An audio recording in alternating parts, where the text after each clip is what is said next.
Across the quiet fields where the snow begins to fall, a silent question echoes down each and every hall.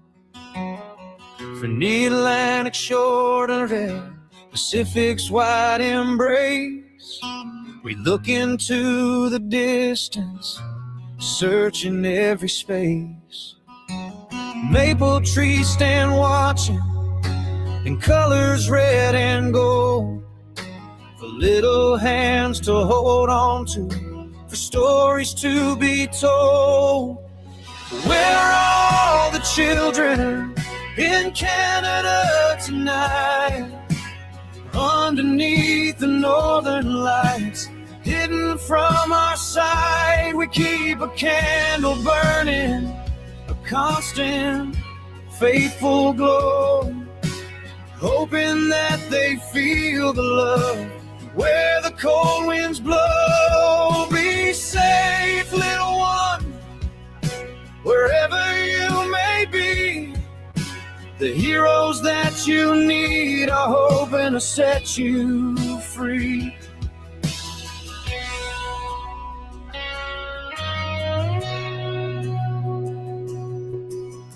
We trace the river valleys, we climb the mountains high, sending up a whisper to the vast and endless sky. A drawing left unfinished, a favorite teddy bear, gentle reminder stared, hanging in the air. A parent's heart is aching, refusing to give in, praying for the day when the searching finally ends and they can hold them again. Where are all the children in Canada tonight? Underneath the northern lights, hidden from our sight, we keep a candle burning, a constant, faithful glow, hoping that they feel the love where the cold winds blow. Be safe, little one, wherever you may be. The heroes that you need are hoping to set you free. Does the silence feel too heavy? Do the shadows look too deep? Remember all the promises the family meant to keep. We are looking, we are trying across this spacious land. We need strong hands to help us. We need everyone to stand. Where are all the children in Canada tonight?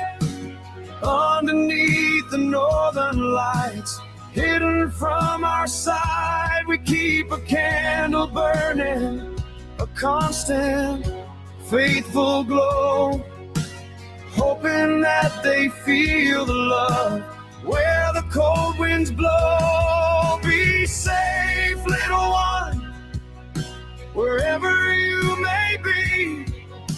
The heroes that you need are coming, waiting to set you free.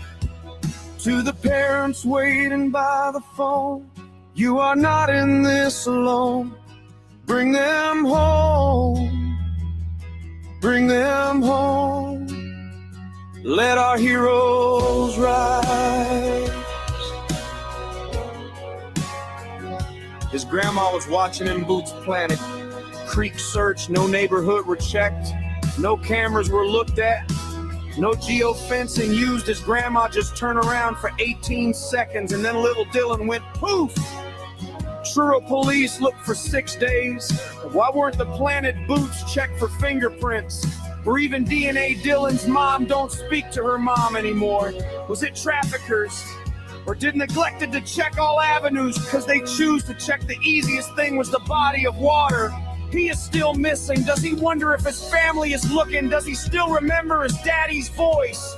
Does he cry at night when it's dark and scary? Why cannot Canada do better by the children? They need heroes to come along and bring this children back.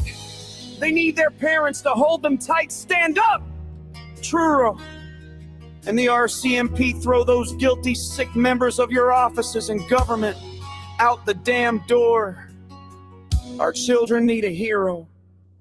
Let it be you!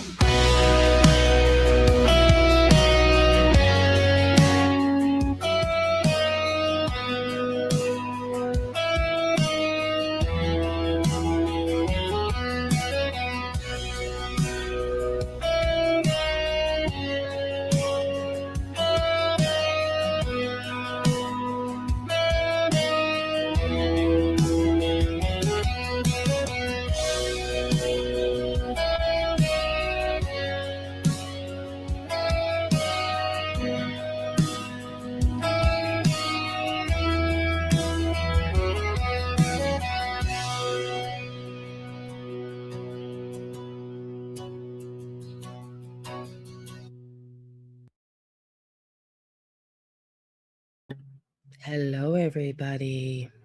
Nice to see you. I like that song, Donna. Thank you for creating that. And it's always nice to remember the reason we're here. And I think it's a beautiful tribute to not just Jack and Lily. Hey, Krista. Hello, Miss Donna. Not just Jack and Lily, but I'll say hi to everybody in a second here. All the missing kids, you know, because when we cover this every day, which I am going to start doing, and apologies again for yesterday. I almost had to go to the hospital. I almost called an ambulance. I was pretty sick. Not so sure I don't actually have pneumonia, but welcome in. Hello, my dear. But finally broke down and took some Mucinex a couple days ago and was up coughing and finally broke all the phlegm.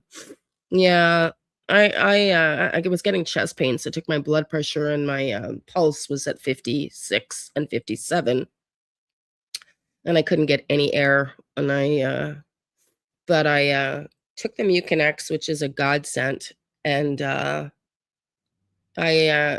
almost threw up coughing until like half the night, and I managed to dislodge a lot of the phlegm. So I'm better today, but man, couldn't break a fever for a couple days, not in good shape. So I apologize for not being here yesterday, but I am going to be committing to being here every day going forward at 11 a.m. And I'm debating doing 2 lives a day. Thank you, honey. It's all good. It's just part of being sick, right? I am debating going in and doing 2 lives a day. One for Jack and Lily, and then another one for going back to Sebastian Rogers. But it's all good. Anyway, okay, so we're gonna talk today because yesterday I messaged Dawn. I was watching Daphne, and she was talking about how there's drama. Somebody made a comment about all the drama, and I have no idea. I said, like, what's going on with drama? Because I try to stay out of the drama. I'm with you. I'm sick too. Can't seem to kick it. Oh no, Deanna, no way. Yeah, it's pretty bad, eh? This year, I know. My oldest daughter works at CHEO. Some of you, I think you all know, and they have been predicting it's going to be a really bad cold season, flu season, and it's certainly living up to that already. Anyway, I hope you feel better, my dear. Let's just say hi to everybody that's here.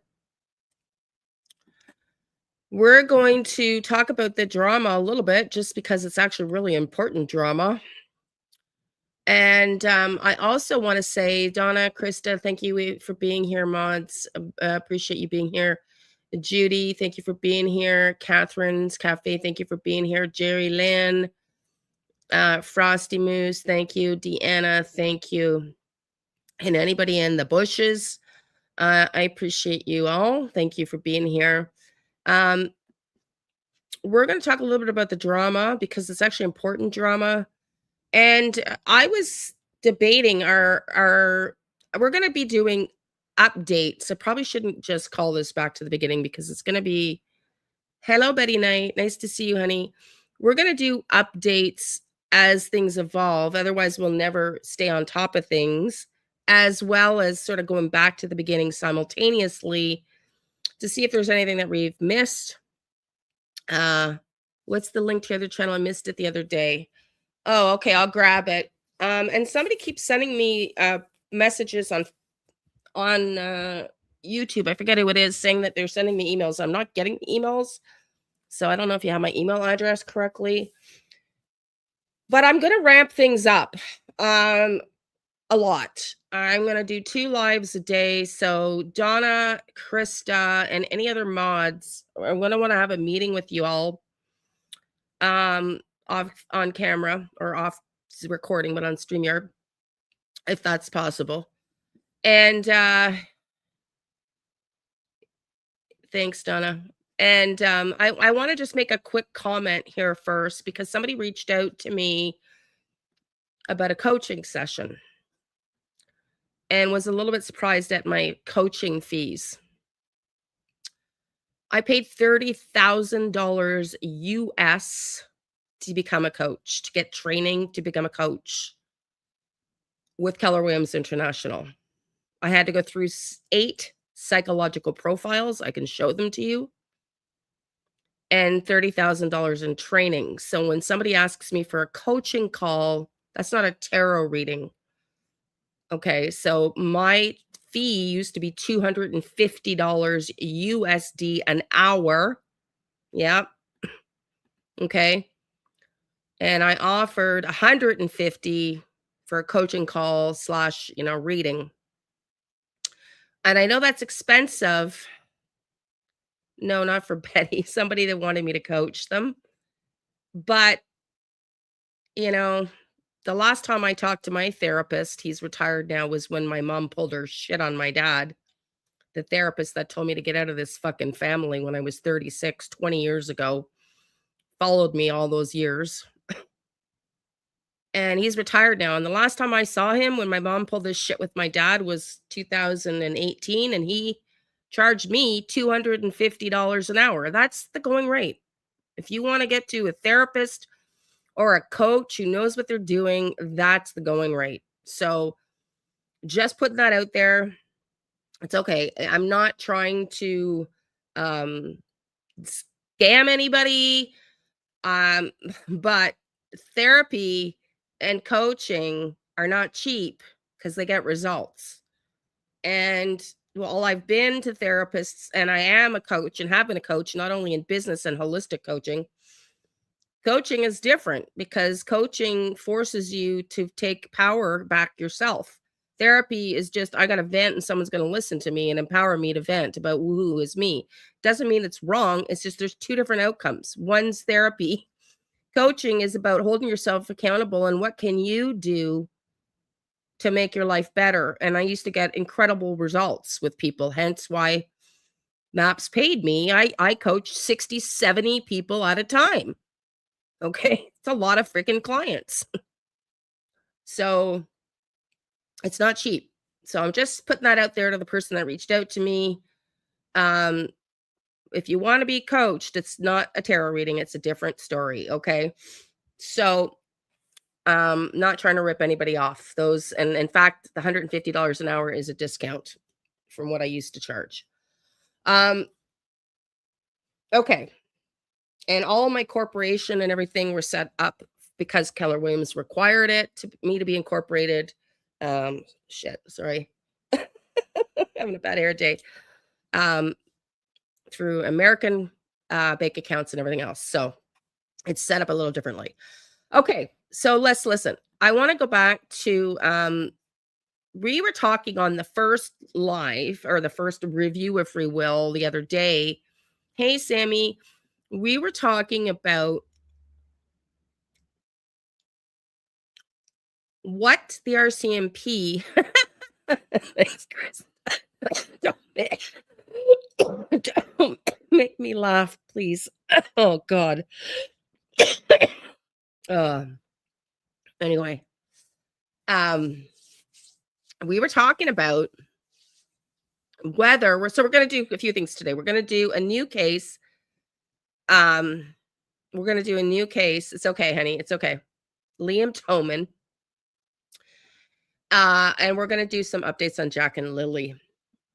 But I remember we were doing, excuse me. This is why I took a break yesterday.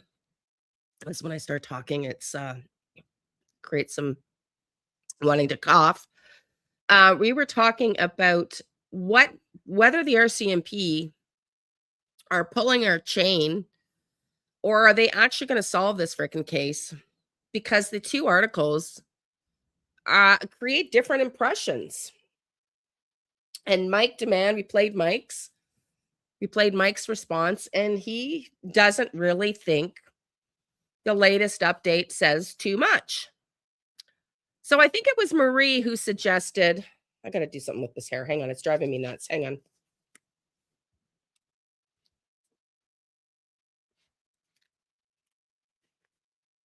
I think it was Marie who suggested we should see what ChatGTP says. So I did that. I compared in ChatGTP the interview that was made and done by Global News just before Christmas on a refreshing back look when it was all past tense. There was nothing encouraging about Jack and Lily. It was all used in past tense. Versus Mr. McMahon, who came, McMahon, or whatever his name is, McMahon. Can't pronounce it, sorry. Thank you, honey. Thank you.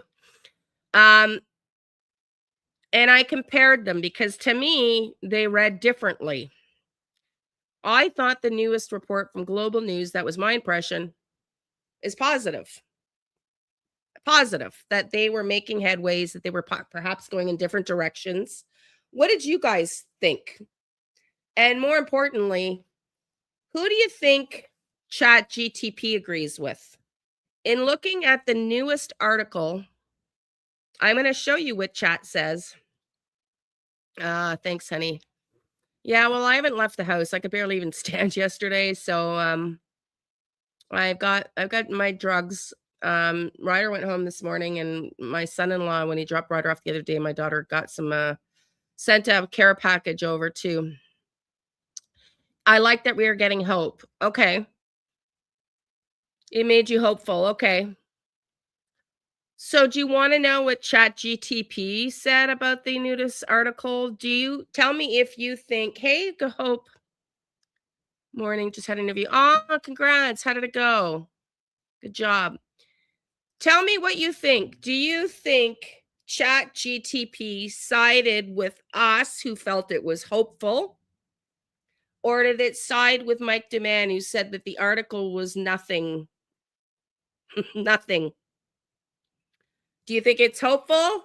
Do you think ChatGTP? Because I'm going to show you what Chat says.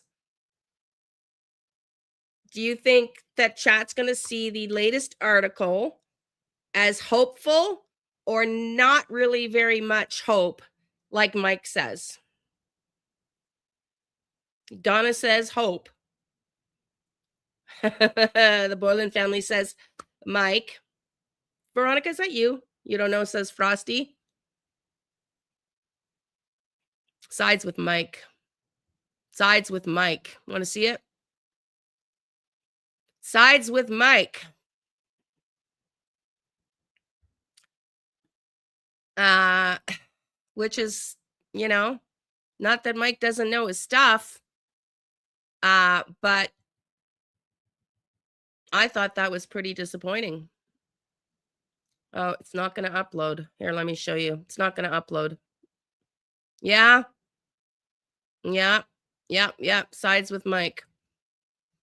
Here, let me show you. I'll enter it this way.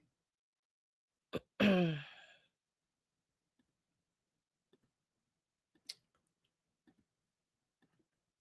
damn it. Now, ChatGTP, listen, is a whole other animal that's kind of scary.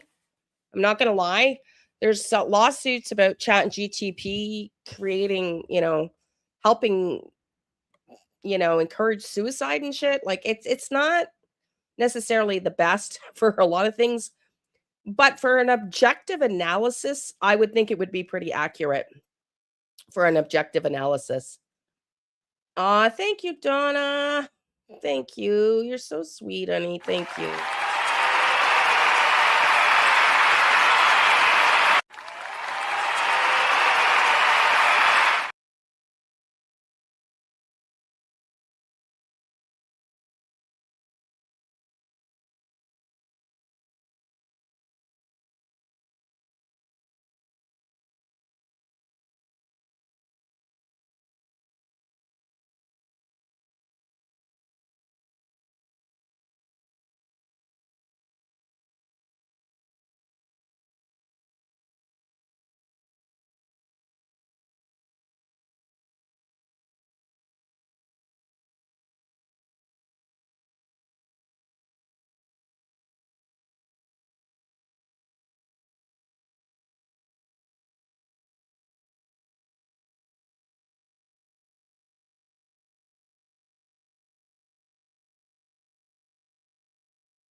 Have I been talking that whole fucking time muted?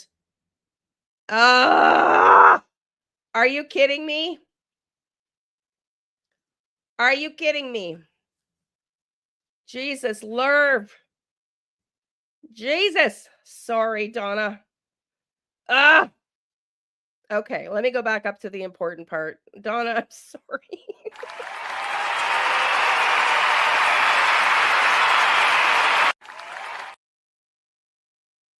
Fuck, I hate how it does this. StreamYard, it mutes you automatically. Sorry. Okay, let's go back up. Basically, you're not going to want to hear it, but I'm going to reread it. I'm sorry, everybody.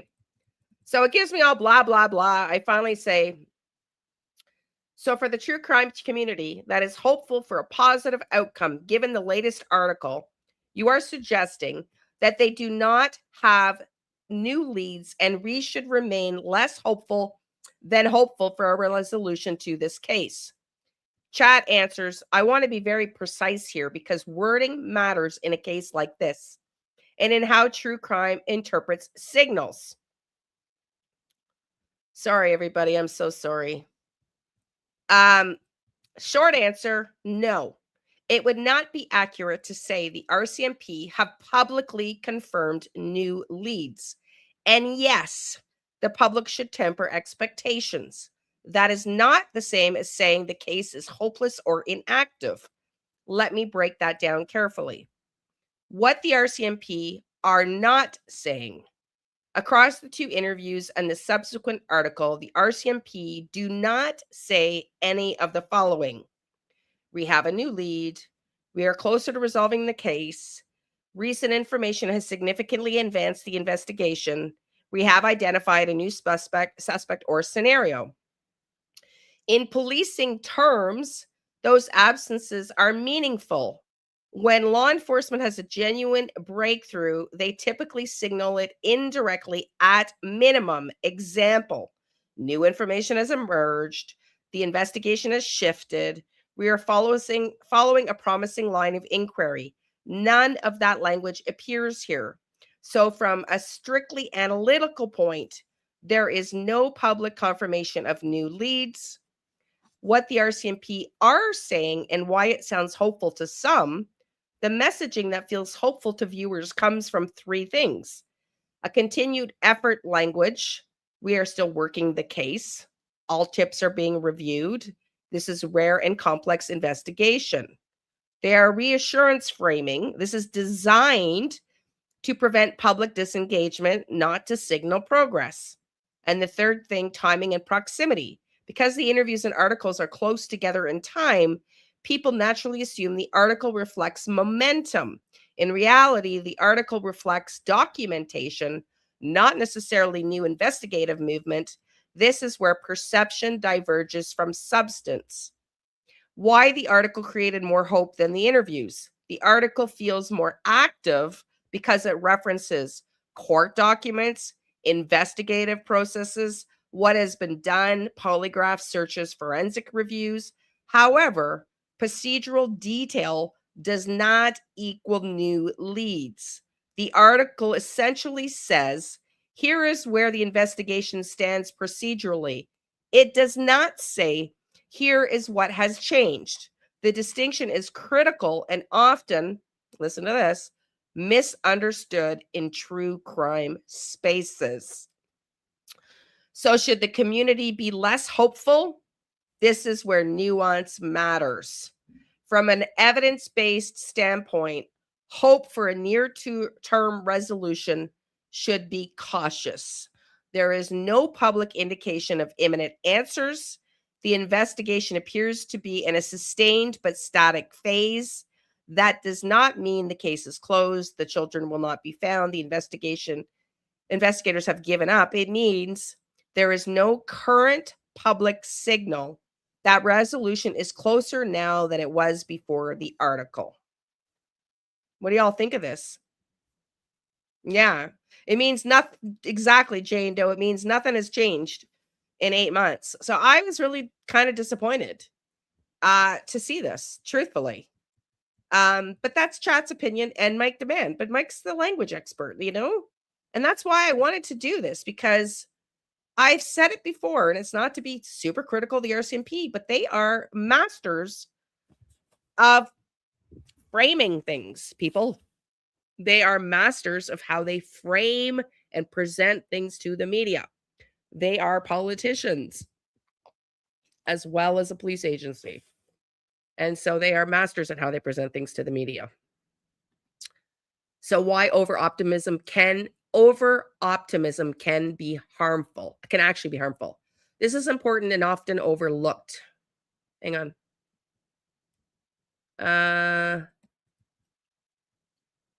Hang on. Should the community, I went too far down. Should the community be less hopeful?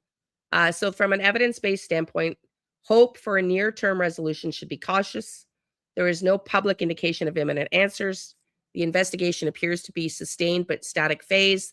That does not mean the case is closed. The children will not be found. The investigators have given up. It means there is no current public signal that resolution is closer now than it was before the article. The honest framing for the true crime community. A responsible way to frame this without extinguishing hope or misleading audiences would be the RCMP continue to work the case, but they have not confirmed any new leads. The latest article adds transparency and not momentum. And at this point, expectations for a breakthrough should remain cautious. That is measured, accurate, and fair to the families. Why over-optimism can actually be harmful. This is important and often overlooked. Overstating progress can inflate expectations and lead to sharper public disappointment. Can also fuel speculation that fills the vacuum left by lack of concrete updates. When the hope is built on interpretation rather than facts, it tends to collapse quickly. Careful realism preserves credibility, yours and the community's. Bottom line, you are correct to question the messaging. No, the RCMP are not publicly signaling new leads. Yes, the expectation for a resolution should remain cautious rather than optimistic, but that caution should be framed as uncertainty, not despair. What do y'all think? What do y'all think? I was not expecting that. So they say what they mean, kinda. Community needs to be updated and somebody needs to say something. So this is what they decide to say. Sounds positive, but not really. Yeah. Well, this is what I'm trying to tell you guys. But the RCMP, sorry. They are masters at propaganda. Shit, man, I need a haircut. They are masters at propaganda. I know, Donna, I'm sorry. Doesn't instill confidence at all. No, it doesn't. I think they bypassed the tips in the beginning, which may have led to the right direction. Yeah, exactly. So it's a little disappointing. It doesn't mean we're not going to stay on it. It doesn't mean that we're not going to wish for anything new to emerge, but I interpreted it a lot more positively than Mike did and a lot more positively than Chat did. Maybe because I like to stay hopeful and positive, but it wouldn't appear. It wouldn't appear to be the case. So I don't know, man. I don't know what that means, because what has kept, if we're all being really truthfully honest, what has kept this case going is the family and all the discussion points because of all the contradictions. I don't know when the family stops coming out, how much more there's going to be to report on. So I know we will keep the kids' names out there. I know we will keep the kids' names out there. And I hope I'm wrong. I really hope I'm wrong. Okay, let's go to this. I'm going to cover Liam Toman after. But I want to cover this because hang on a second. Is this the one? Hang on.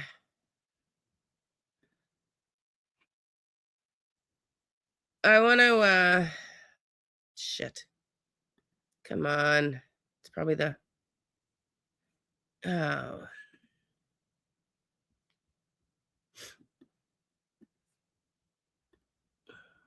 I want to cover Liam Toman, sorry.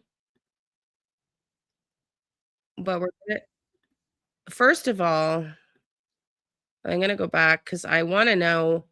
I asked Donna, and I don't know if this is what the drama is, but it's pretty important. I know, it seems like Sebastian's case. I know. I know, Anne. I know. The chats went quiet. Exactly. I know. So, a lot of people say, hey, they're going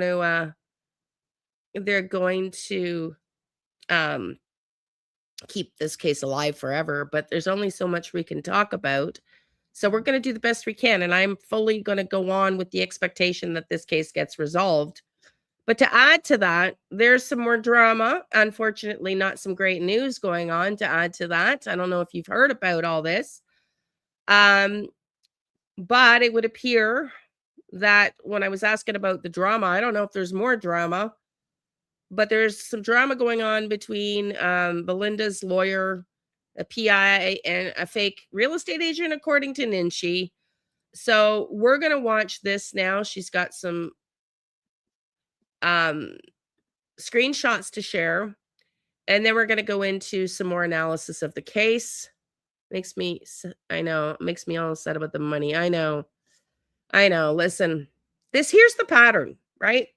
I mean, I haven't been doing true crime long enough, but I think we can all kind of agree. It seems like they get it right in the beginning and they find these kids right away, dead or alive, or they get it wrong and this case just lingers and lingers and lingers, Like, there's very few that get solved sort of, so yeah, we hear about cases 25 years later getting solved, but that's almost by God and the miracle of luck that some DNA evidence came in or, and I'm not saying they're not working on the case. I just don't think it's their primary focus because if the leads are not coming in, I'm a little better, Ann. Yeah, just don't make me laugh. But anyways, all that to say, I don't want to be negative Debbie Downer today, but I am feeling a little bit discouraged. And then now we've got drama going on with the PI and Belinda and the lawyer and everything else. Listen up. For the last couple of days. Now, it wasn't meant as criticism or in a negative way. Let me just rewind it. Okay.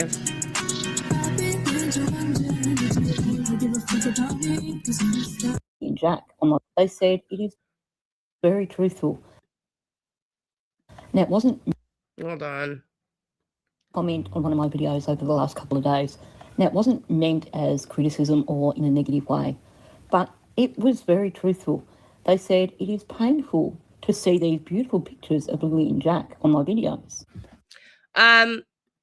Yes, I could cover the Venezuela thing if you want. One of the astrologers I follow posted 2 weeks ago that Venezuela was going to be the president there was going to be taken out, the prime minister be taken out. We could cover it, Jane. I just don't know if anybody is interested here in that. If you're interested in that, let me know. We can cover that too. Okay, listen up here, because this is concerning, because I don't know who's going to work with Belinda, and I don't know what's going on. Like, I haven't listened to this yet, but let's listen in. And, yeah, it is.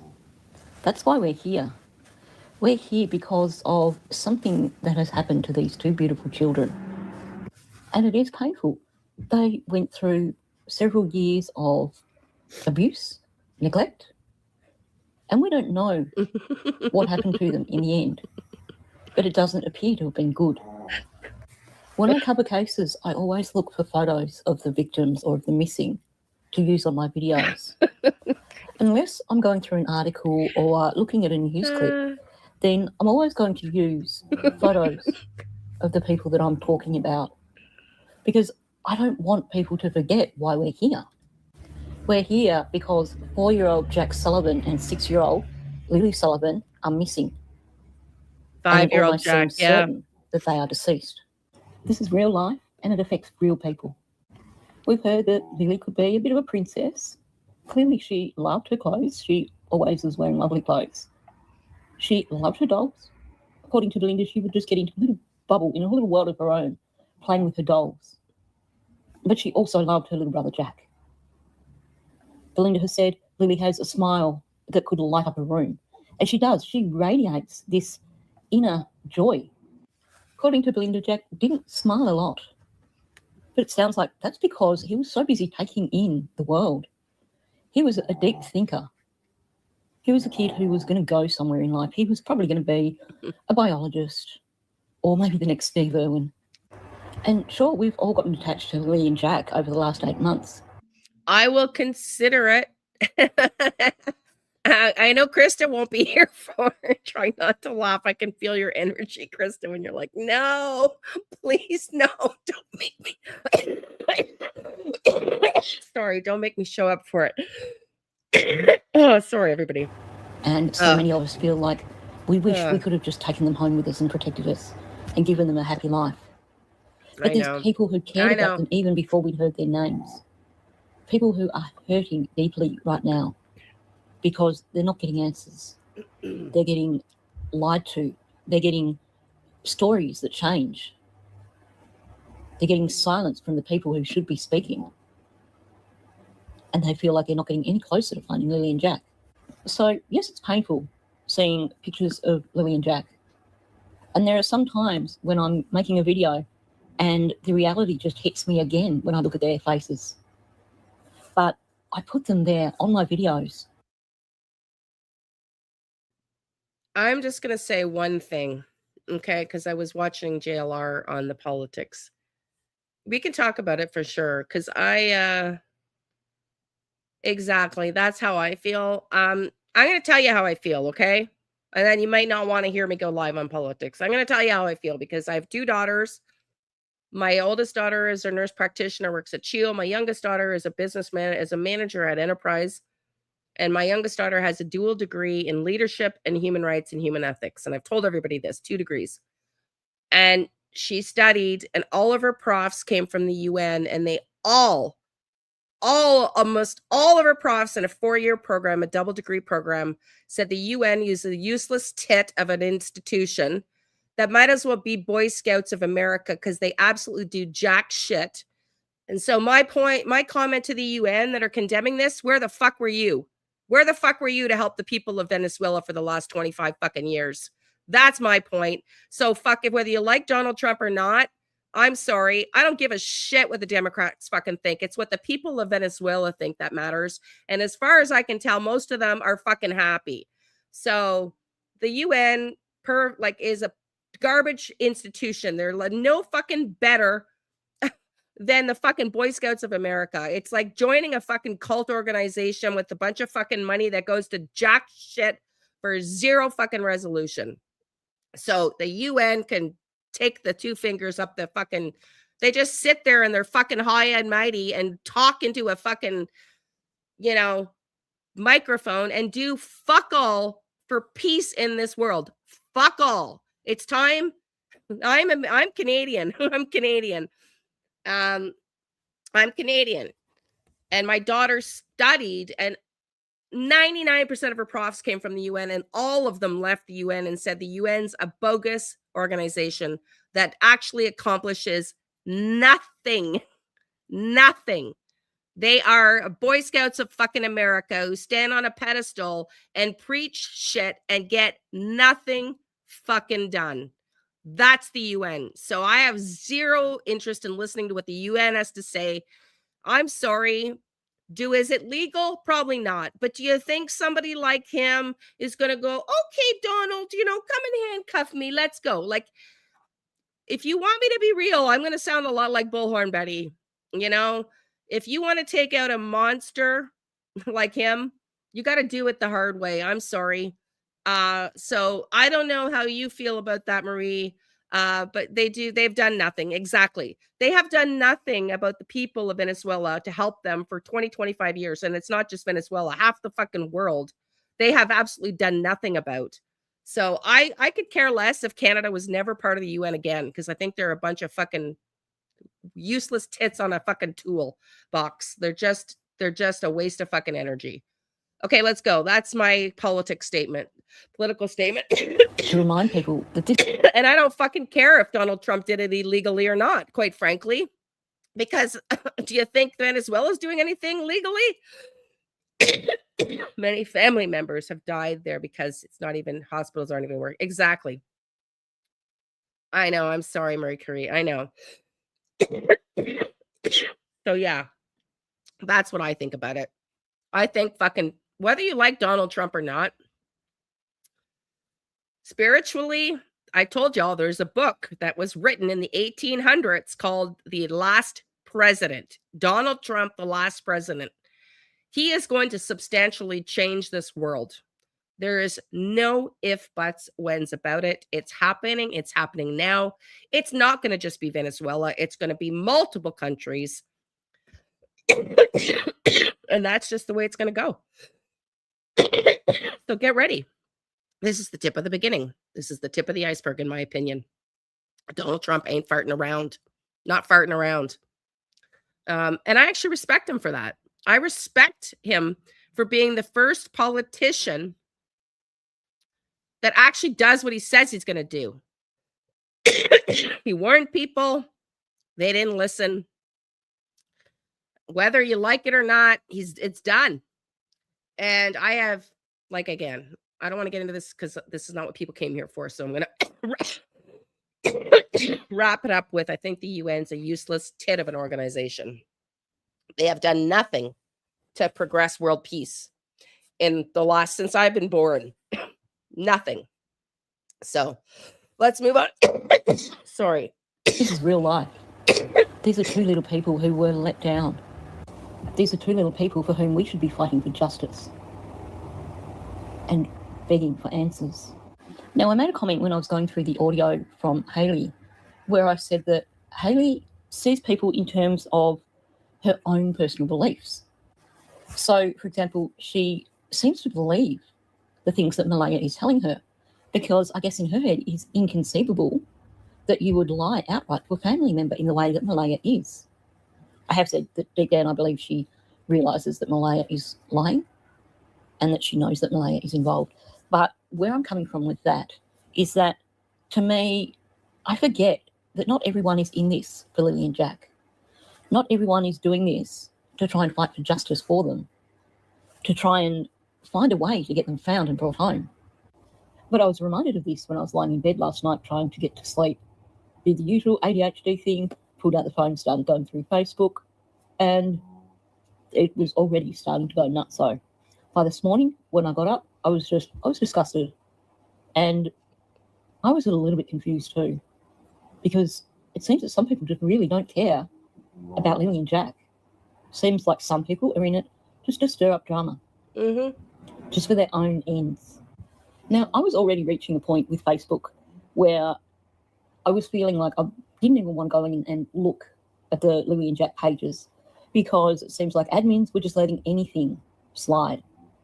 One of the pages, someone is constantly posting those scammy AI videos that have all these ridiculous stories like, you know, Jack and Lily have been found, or Daniel confesses.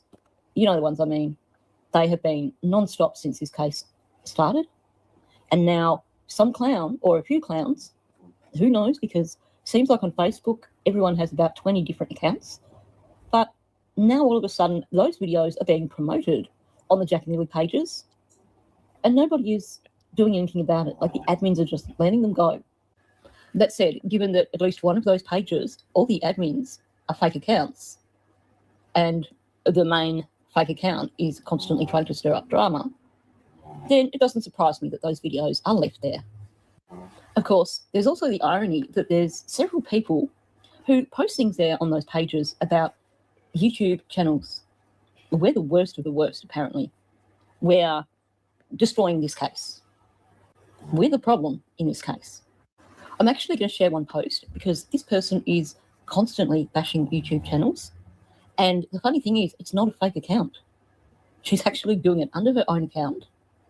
But it seems like all she does is go onto these pages to be nasty to people. In this instance, it's yet another attack on YouTubers. And I'm going to share this because I just find it ironic that people are attacking YouTubers when we've got the most ridiculous stuff happening on Facebook. I don't know what this person's problems are, but clearly she has some major life issues that she needs to deal with. Watching those channels is like sitting at a party watching the group of ugly, not just looks, bitter women sitting in the corner judging everyone and gossiping. Now, given that she's talking about women here, I'm thinking of the female content creators that I'm aware of that are covering this case, and none of them look ugly to me, sorry to say. Making up narratives to feel relevant or important because nobody wants to pay attention to them otherwise? Well, the view count says otherwise, I would say. One pays for false information, one blindly believe a word from someone but demand proof from another. They probably got better English skills than this lady. At least two remind me of the two baked aunts, uncles, trying to hide their addictions so they talk real slow. Then you have the angry drunks who are tightly holding onto relevance. Wow, this woman is bitter. I don't know what her problem is, but she is bitter. Maybe she's tried to make her own YouTube channel at some point and it just failed dismally. And she's just jealous of content creators who are getting out there, doing their research, getting online, doing their job. Not one of them has actually helped this case in any way. In fact, investigators have been asking them to stop because it prolongs finding the truth. Yeah, I don't think so. But they won't because they don't care about the children. They care about manipulating sheep so their numbers stay up in views and subscribers. Then play the we're doing something card when in reality all they're doing is harming the case while sitting around gossiping about rumours without proof, just waiting for the next big information hit to raise their numbers. I don't know what channels she's watching, but I can name several that she's definitely not watching because otherwise she wouldn't be saying this sort of BS. Now, apparently, according to someone who commented on her post, DT stated today that the YouTubers were the problem as well. He said that him and Daniel have been telling us for months. He also seems to think the info he has passed on to the RCMP is going to resolve this case. If someone can explain to me which bit of misinformation. Okay, we're not gonna can we get off the politics talk, please, in the chat? Let's just move on to Jack and Lily where we're focused, please. From DT is going to help resolve this case. That would be very helpful because right now I can't think of anything. Obviously, I rarely watch his content, but from what I've seen, mostly he hasn't actually researched the case as thoroughly as he probably should be if he wants to be covering it. So what I just read is a taste of what you're seeing on Facebook in terms of various people who seem to just get a kick out of attacking YouTube channels and saying, we're damaging the case. I'm just going to say hey, as per the norm, no worries, honey, we're just getting going. He really irks me. That's all I have to say. He's about as arrogant as it gets. And I don't like him, but that's it. He's very arrogant. He's claims to be a cop. There's no way in hell he's a cop. And he just lets Daniel spew whatever he wants and doesn't call him to account. And that so-called therapist, that's his guest. She ain't a therapist either, because I would pay her $5 an hour. I wouldn't pay her $150 an hour. She doesn't question anything that he ever says. She just lets him spew and create his own logic. So I don't think she's worth the salt her papers certificates written on either. That's just my opinion. She's not a therapist. She never questions him. That's not good therapy. Sorry, it's just not. Well, let's talk about Facebook drama and how it is damaging the case. I originally wasn't going to touch this, but I reached a point where it was just bugging me so much that I couldn't focus on the video that I was going to do for today. So I went, well, okay, to heck with it. I'm going to... Yeah, but to even get to be a cop, you have to pass psychological. You have to have a certain type of thinking. I mean, I don't think he'd pass into Canadian cop school. Let's just say that. Address this. I don't think he'd pass. Because this is doing absolutely nothing for Lily and Jack. And it's this group of people on Facebook who are basically... Okay, so let's just read this. Good morning, everybody. Please be advised that this was confirmed yesterday. Given the gravity of the situation, it's imperative that we get this announcement out to the public as soon as possible to try and prevent further damage. Chrissy Travers and Angela Henderson have been permanently removed from all involvement in this missing persons case. They do not represent Belinda Gray, any family members, or the Find Jack and Lily community, and they hold no authority to speak, act, fundraise, or share information related to this case. Their removal followed serious concerns regarding conduct and failure to respect required standards and boundaries, which came under the direct supervision of lawyer Delene Thomas. The impact of their actions caused harm, distraction, and disruption, pulling focus away from what truly matters, which is finding Jack and Lily. Any statements? Let me just read the one below. For absolute clarity, no representation, no authorization, no family contact, no involvement of any kind. Any statements, posts, messages, or activity from unauthorized individuals or associated parties should be disregarded. At this time, the Find Jack and Lily community is working with the families to regroup and refocus all efforts on Jack and Lily. Please rely on only verified official communication. Report impersonation, misinformation, or unauthorized activity to page administrators. The priority remains unchanged, finding Jack and Lily.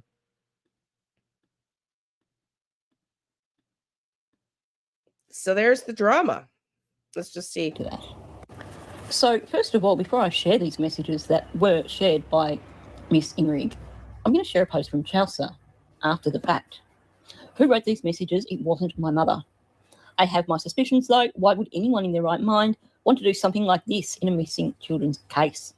What kind of people try to sway an investigation from the first month it starts? Not good people trying to help. That I'm sure of. Now, this is the fake messages. I don't know who created these, but they basically have used Messenger or have clipped from Messenger. They did have a circle at the top with Belinda on it, but I can tell you, I have been communicating with Belinda for several months. This is not how Belinda speaks, for starters. Belinda is a very kind-hearted person, and she's not going to just come out and be blunt like this. She's very, very diplomatic in how she deals with people. I also want to point out that Belinda has made it very, very clear over the last couple of months that Chrissy works for Darlene, not for Belinda. Here's the thing, though. What Ninshi is saying is she doesn't even believe these texts to be true. So this is why I have stayed away from Facebook.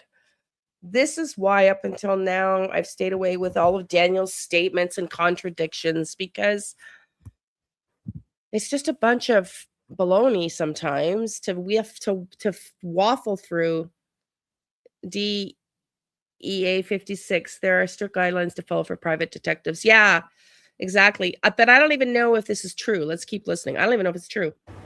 So this comment here where she's claiming that she communicated with Chrissy herself, not going to happen. If Belinda was wanting Chrissy off the case, then the communication would have been between her and Darlene, not between Belinda and Chrissy. She would have left it for Darlene to deal with. So this is what has been said here. I can't take the issues with Chrissy anymore. It's too much for me. Oh, yes, I understand completely, Belinda. You do what you think is right. I've told Darlene that I don't want Chrissy involved anymore, and I told Chrissy she has to stop working for me and the case. Like I said, Chrissy works for Darlene, not Belinda. So the communication would have been between Darlene and Chrissy, not between Belinda and Chrissy. And I can tell you that Belinda is not going to contact Chrissy separately and say this. Yes, I told her that she can say whatever she likes in order to save face. I just want her gone. I don't care what she tells everybody. Well, this is very shocking, but I'm very happy that you'll finally see the light. So here's this Christine Inrig talking about impersonation and publishing fake messages between Belinda and somebody else. Now, I'm not going to read through all of this. You can blow it up and screenshot it if you like. Okay. Deline Thomas wrote this. This notice is to Christine Inring. This cease and desist order is to inform you that your persistent actions, included but not limited to making social media posts, Facebook posts, and other public statements against us, are intolerable and unacceptable. As such, we order you to stop all actions against Belinda Gray, Christy Travers, Angela Henderson, and Deline Thomas, including the law office of Deline Thomas, immediately, as your actions violate the current laws in British Columbia.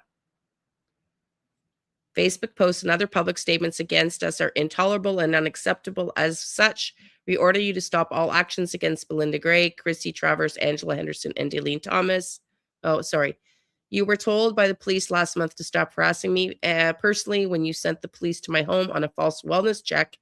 There is no we. You have no authority. Remove this post immediately, or immediate legal action will be taken against you, Brad Turner, anyone who assisted in this commission of this offense. So I don't know. Let's just keep listening. But it sounds like whoever is spreading the rumors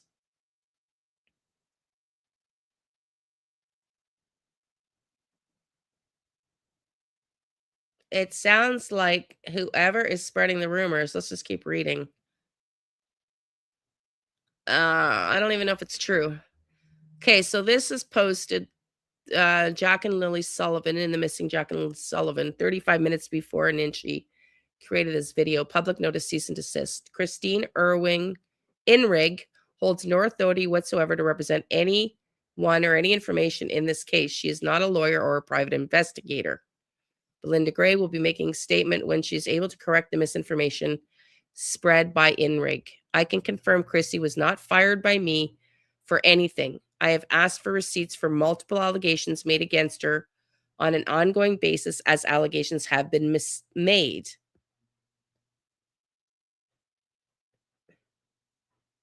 In fact, Chrissy has been a vital part of my team. I verified her license before her employment with me. Jolene Johnson, another licensed PI, has told me she also informed Christine Ingrig that Chrissy Travers has a PI license. I have the recording of Jolene explaining this to Ingrig weeks ago, short and simple. Christine Ingrig is lying. As we move into the active litigation phase, Chrissy has stepped back from working under me. Her focus remains on the case if she chooses. Chrissy and I will continue to work together on an as-needed basis. She is highly trained as an exceptional investigator. Chrissy Travers has spent hundreds of hours working on this case as a professional. Christine Ingrig told several of us she was a PI when she came to this case. Christine Ingrig admitted later she was not licensed. Let me be clear. Chrissy Travers is a licensed professional with a 2-year private investigator certificate and years of experience. She works with a team of individuals, including the irreplaceable Angela Henderson. Christine Ingrig has lied about being a PI, conducted in-depth investigations in this case with zero credentials or experience, has called police to my home for a safety check, claiming I should be institutionalized, is trying to become Daniel's girlfriend so she can get info on him, hoping he will confess to her, allegedly, in my opinion. She has been told by me several months ago, that the honey potting him was a terrible idea that could get her killed. Christina Ingrig made a defamatory post today that is false. I have posted my cease and desist on her post, but if it's not deleted by her, here it is again attached. There is no we in the Ingrig post. She has zero authority in this case. She has been told to back off the harassment. Then she does this. Your post has been harmful to Belinda. Christine Ingrig, have your lawyer call me. Let's deal with this once and for all. If you think you're successfully running me off this case as Belinda's lawyer, I will not leave Belinda to these wolves. Stop the drama. Keep our names out of your mouth. Leave Belinda Gray to give updates as she deems fit in the situation. Christine Ingrig, stop the harm. So there's a lot of drama going on in this case, you know? There we go. Let's just read Belinda's response. I was sent this message that was posted online and honestly was taken aback by the presumption of this person. My documents have been registered with the courts and I have been given a date. After having a meeting with my lawyer and her PI, we discussed all the drama that has been going on and all the people involved. While mistakes were made, we see how those mistakes were blown up and used to create more drama. For what purpose, I cannot understand. So we came to the conclusion that her services with my lawyer were no longer needed. I thanked her and her assistant for all the hours put in hopes of finding evidence or Jack or Lily. I will continue my fight for answers and justice for Jack and Lily. I thank all those that stood by me and continue to support my search for answers. However, I do not support this post in any way, shape, or form. It sounds like a whole bunch of bullshit. Yeah. So I still am not sure I understand what's going on. I really don't know. I don't really know. But let's get into something a little bit more interesting. Not that it's not interesting. It's just, you know, I'd rather discuss the other parts of the case that matter. I hope Belinda has help and support that she can trust. That's the main thing. And if Belinda wants to reach out to the fine stuff to fill you in, Liane. Okay, honey. Thank you. Thank you. Thank you, sweetie. I know. It's just wild. And it happens every time. You know, we were just talking about this with Sebastian Rogers. The longer the case lingers, the more it just seems to bring these things into play, you know? I don't know. I don't know if people take advantage of people that are looking for their lost loved ones. I don't really know. It just seems like the creeps all come out of the woodwork, you know? Okay, so Deceptive Detective. I know you did this. We're going to go through it. I was going to do it yesterday again, but I was sick. Deception Detective did this. The other thing I want to ask you is there's a channel doing a lot of work on Gus. I might ask him to see if he wants to come up.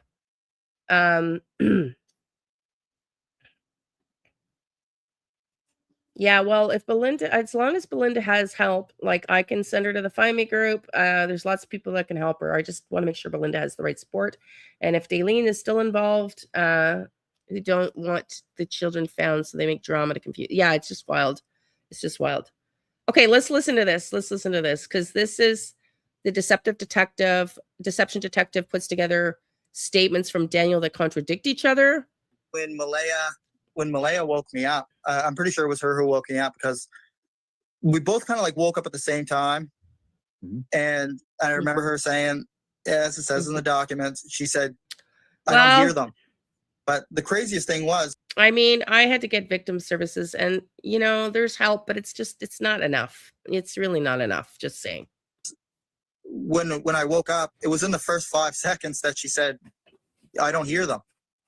And usually you would have to wait a couple seconds, you know what I mean? Or like 30 seconds or something like that, because it could be in the fridge, because that's usually what everything goes quiet when they're, you know, grabbing food. That's Daniel Martell, and I think he knows what happened to his missing stepchildren. And it's not just because that answer literally made 0 sense. So in today's video, let's watch his interview with the Drunk Turkey Show and count all the lies. I'm Deception Detective, an attorney trained in statement analysis. This channel exposes lies and manipulation. So if that's your thing, hit subscribe. For early access to new videos, over 60 exclusive videos, and other cool perks, consider becoming a channel member. Link in description. As I mentioned, Daniel's answer about how he recognized his stepkids were missing doesn't make any sense. And that's because if Malaya was awake before him, there's no way he could have known how long she'd been listening out for the children. And that's not even close to the biggest problem with this interview. In fact, it's not even the biggest problem with that answer, because in an earlier interview, he said the exact opposite. I'll play you that clip in a moment, because who woke up first isn't even the only contradiction in that part of the story. So without further ado, let's pick up where we left off. So she wakes up,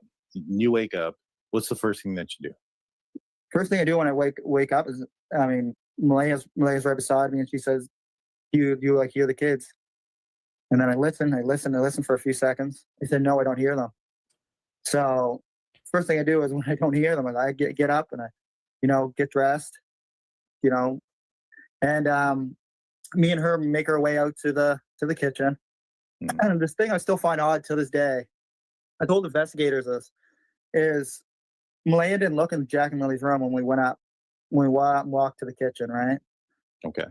So I found that odd, because we both walked up together, up the hallway to the kitchen.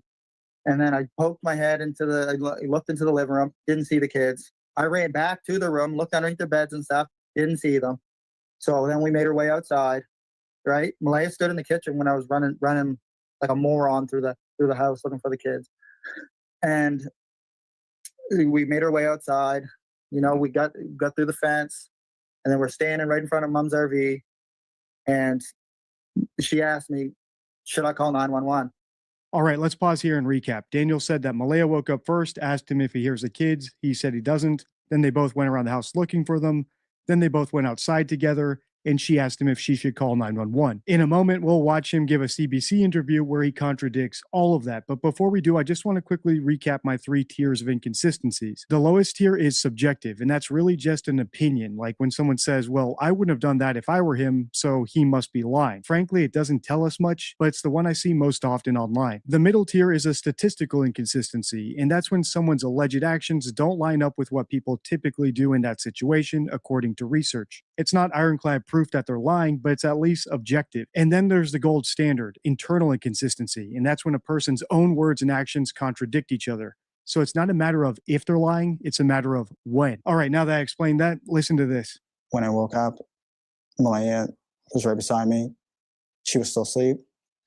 And I said, I don't hear Lily and Jack. The time, no one will say for sure, but police say it was around 10 a.m. when they got a 911 call. I ran up in the woods to the kids. They have cabins up in the woods, which only took me like 30 seconds. I came right back down. She was on the phone with the RCMP. In this version of events, it's Daniel who woke up first and told Malaya he doesn't hear the kids. And they didn't search the house together. Instead, he immediately ran outside while she stayed behind, and he came back to find her calling 911. So they weren't outside together where she asked him if she should call. But I'm going to continue playing that clip because in that video I made analyzing that interview, Daniel already contradicted Malaya's version of events. So we don't just have intrapersonal contradictions between Daniel's version of events, we have interpersonal contradictions between Daniel and Malaya. Listen to this. There are a ton of problems with this story, so let's go through them one by one. First, as I already pointed out, it directly contradicts Malaya's version of events, which is typical of co-conspirators reciting a scripted story. Made-up stuff just doesn't stick as well in the brain as a real memory. Second, it's extremely vague, especially when it comes down to the timing of everything. For instance, he said that Lily came into the room multiple times, and then suddenly he's saying 20 minutes later he woke up. He woke up 20 minutes after what exactly? Third, the story just isn't reasonable, which is one of the criteria from the Assessing Stories card in my deception deck, my 52 favorite rules for spotting lies and manipulation. If his story is true, Malaya called the police before they'd even checked the backyard to see if the kids were out there. Remember, he said that they noticed the kids were being quiet. He immediately went outside for 30 seconds, and when he came back, she was already calling the police. Finally, the tone of the story itself is off, another criteria from my Assessing Stories card. And by that, I mean Daniel's main objective here is to alibi Malaya. He made a point of telling us that he wasn't totally asleep and that she was definitely sleeping next to him when he woke up and she couldn't have crept off. But if his story is true, he can't be 100% sure about that. And what about these contradictions? Is he not concerned that her story doesn't match his? There's obviously plenty more in that video, and I'll link it on the end card if you want to continue comparing that interview to this one. But for now, let's continue with this drunk turkey interview because the worst is yet to come. So when you're running around and as you're going outside and you're looking, that gate outside, is it always open? Was it unlocked? Was it locked? Sometimes it's open. Was it open that morning? I do not remember that. I don't remember I don't remember. Okay. And so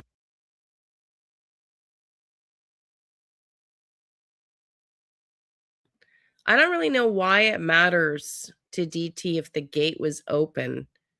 There was a gaping effing hole. There was massive holes in the fence. Why does it matter if the gate was open? There's holes the kids could have gone through. Like, what the TF? What does it matter if the gate was open if they could get through the holes? Talk about spewing. There was no gate at the time, and even if there was, there were fucking, excuse my language, there were massive holes in the fence. Just this kind of reasoning is just, it literally just makes me want to like. You come It's around. not hard. It's not hard to open up gates anyway. They're just slide. Like I always forget to close. My mom always reminds me, but they're just a slide and bolt lock, right? Yeah. There's nothing hard about those locks at all. Well, maybe not, but I'm just kind of curious because if you can unlock it and open it, but if you're on the other side of the fence and you're small, can you reclose it? Yeah, you can. You can. All you do is just pull the fence close to you and then close it. Interesting. Yeah. And so it may not be a clue there. So there so may you're not out be there a clue searching there. There may not be a clue there. How about you look at the photos, DT, and you notice that there's gaping holes in the fence. If you want to be a real cop and a real investigator, you might ask yourself, Could the kids have gotten out regardless of whether the gate was open? Jesus. Talk about spewing a narrative. I don't know. Do you all remember the first day we talked about this case? Do you remember the first day we talked about this case? Do we have to go back to those photos? Man, I just want to pull it up now just to fucking, I think I'm going to. Bear with me. This insanity is just, it's just insane. So no leads there. No leads where? Because the gate wasn't open. You know, the fence could have been blown over by the big bad wolf. That's how sturdy it was. I mean,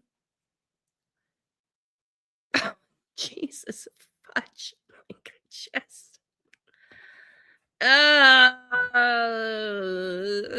going to try to go back to the first day we covered it. Let me see if I can go back to the first Jack and Lily case day, which would have been, you know, May. Let's go back because I want to see if we can pull up a picture of how the gate looked, how the fence looked. As if whether the gate was open actually mattered when there was more holes in it than there were walls. It was a house of cards ready to fall, matchsticks ready to collapse onto each other instead of an actual fence. Okay, I went too far.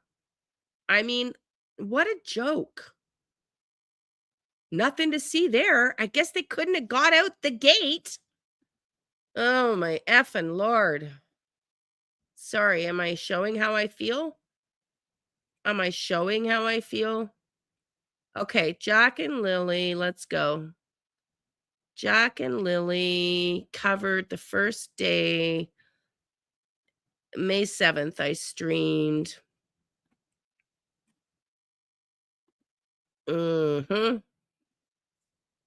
Let's just see if I can pull up a picture. Bear with me, because I want to see this gate that we're talking about. I want to see this gate.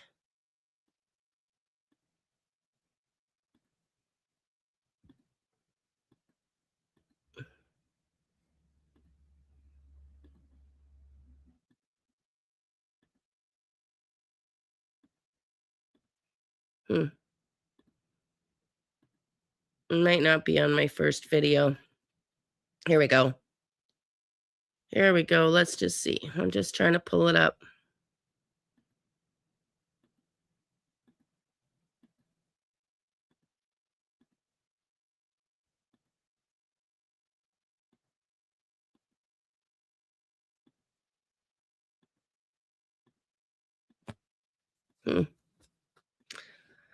Well, it doesn't seem like I pulled it up, that first one. So I'm not going to get into it right now because I would have had to have been better prepared. But I just, there's literally, thank you, Donna, honey. Can you tell I still have a fever?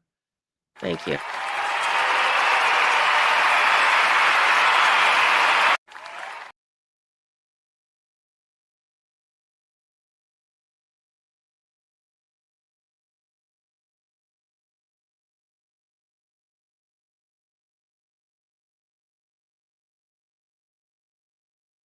How long before law enforcement arrived? I was told 12 minutes. Okay. But then when I looked at the documentation and, you know, asked questions and dug further, it was 22 minutes, I do believe. And were you at the house when they arrived? I was actually, when they were arriving, I was actually coming back to the house in the car. And I couldn't park in the driveway because RCMP just stopped in the yard, right? Okay. Because they were just starting to walk down and talk to Malaya. So what I did is I parked the white Nissan Pathfinder, because that's the car Malaya owns, the 2017 Nissan white Pathfinder. And I parked over on the right-hand side of the marsh, you know, going toward Lansdowne Road. There's a marsh that's right beside the house there. Probably can pull that up on the map. There's a little driveway that's right beside it. It's about 100 feet from the house. Okay. Around here? Yeah, that's actually the marsh. And there's a little driveway right on the left-hand side right there. Yep. That's where I parked in the white Nissan Pathfinder. One of the best ways to spot a liar is simply to pay attention to when they give rich, detailed responses like what car he drove and exactly where he parked, and when they give vague, reticent responses like what time did Daniel wake up? Did he take his cell phone with him? Who woke up first, him or Malaya? All those things we still don't have a clear answer to, even though they're infinitely more important. And I think the reason those answers are vague and where he parked his car when the police were there is really rich and detailed and certain is because that's the truth and everything else is a lie. Put the vagueness card from my deception deck on your screen if you want to read the full rule, but the gist is liars are vague because they don't want to pin themselves down to facts that can be fact checked because then they could be exposed as liars. Or alternatively, they couldn't think of all the things that they're being asked about when they made up their lie in the first place. And I think that's exactly what's going on here, which is why Daniel's so sure about where he parked and all these things that happened after the police got there. But whenever he's asked something before the police presence, he's vague or even completely contradictory. Remember, there's a huge difference between telling the truth and telling a lie, which is why liars mess up so much. The truth is a recollection of something you experienced, so you have touch, taste, sound to rely on, whereas a lie is simply a recollection of an imagined event. If you're not aware, this is my second video analyzing this interview. I'll put part 1 on the end card, but before we get there, I just want to say something important about interviewing liars. Because Drunk Turkey posted a respectful, well-balanced response to that video, but he also said that he believes lots of Daniel's story. Interviewing a liar, which I think Daniel is, actually makes you worse at spotting their lies. It's called the probing heuristic, and it makes sense when you think about it. All the advantages you're getting by interviewing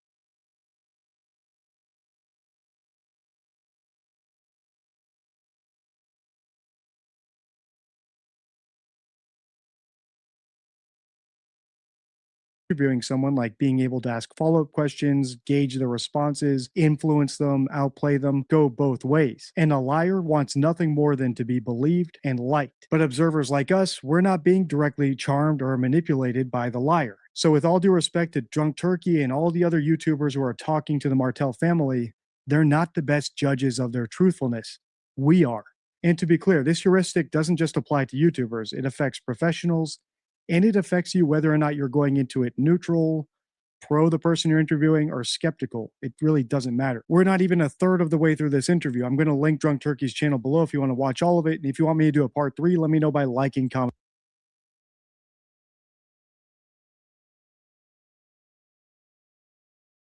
I so appreciate him for saying that, because that's what I've been saying here all along. Like, when you get too close to the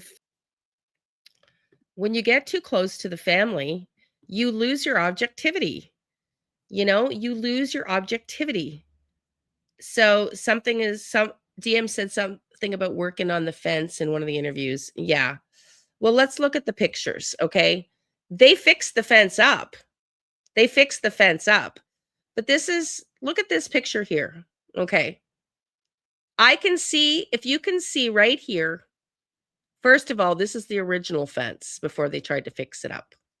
Do you see there's not even a gate here. The fence ends, and I can see into the backyard. Can you see that? Can you all see that? This fence doesn't even go all the way to the trailer. There's a big gaping hole there. Can you see it? Can you guys see it, or do I need to make it bigger? You can see through the trees here, right here. The fence ends here, and the trees in front of it, and I can see into the backyard. There's no gate there. Let's keep looking down through these photos. Here's one. There's the backyard. This is the repaired fence. This is the repaired fence. Look at this is the repaired fence. You can see it's actually standing. Here is the fence at the time the kids went missing. Do you see the difference? This looks like matchsticks are ready to blow over. And there's a big hole here between the back of the house and the fence. There's not even a gate.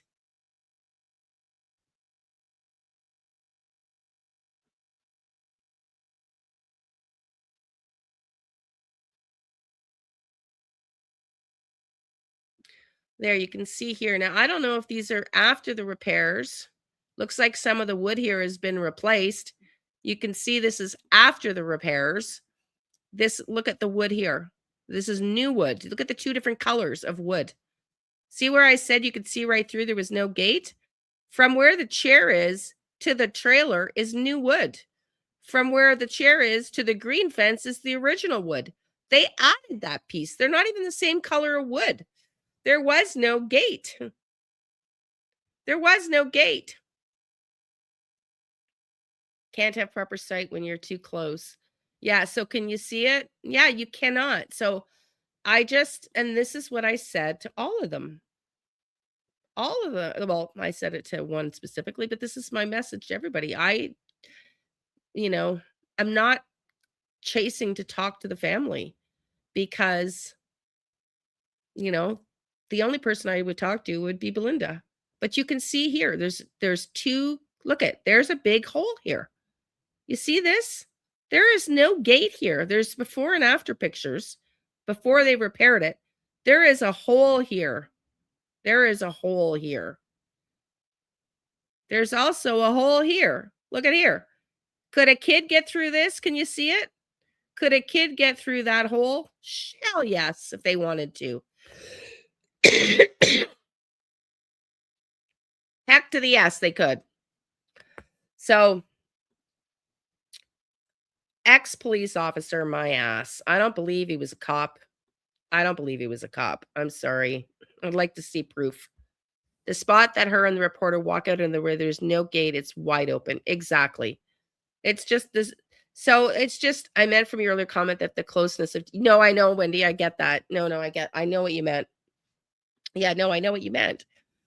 And that's, anyways, I don't want to belabor it. I just think to everything, there's a double-edged sword, right? There's a double-edged sword to absolutely everything.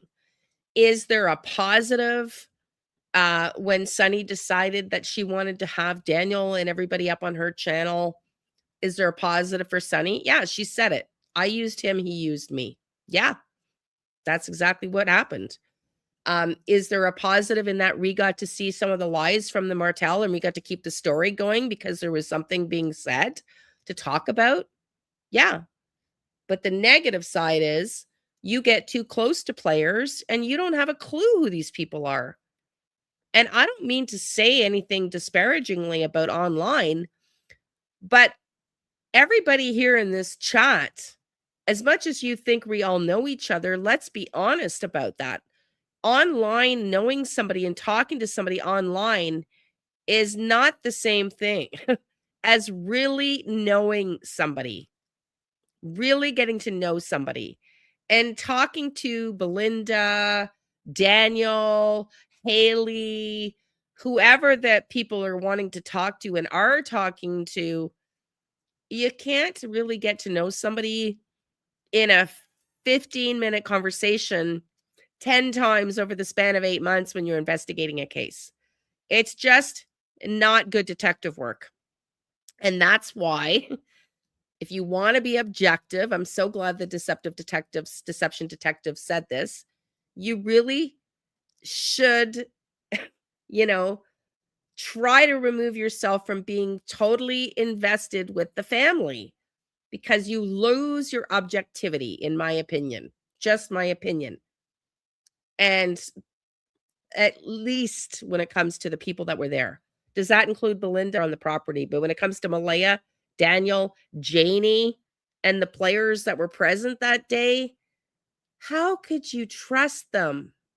How could you trust anything they have to say? They're motivated to not be honest. If they are at risk of being guilty for anything, why would they come on and try to, do anything than try to steer the narrative towards their own innocence? So anyway, enough about that. Let's listen in now to, because yesterday we were talking about the $150 reward, right? The $150,000 reward. And Mike was talked about that, and I want to talk about that too. He brings up, Daniel told us what happened. Let's listen in on Daniel's discussion of the reward. Let's listen into that.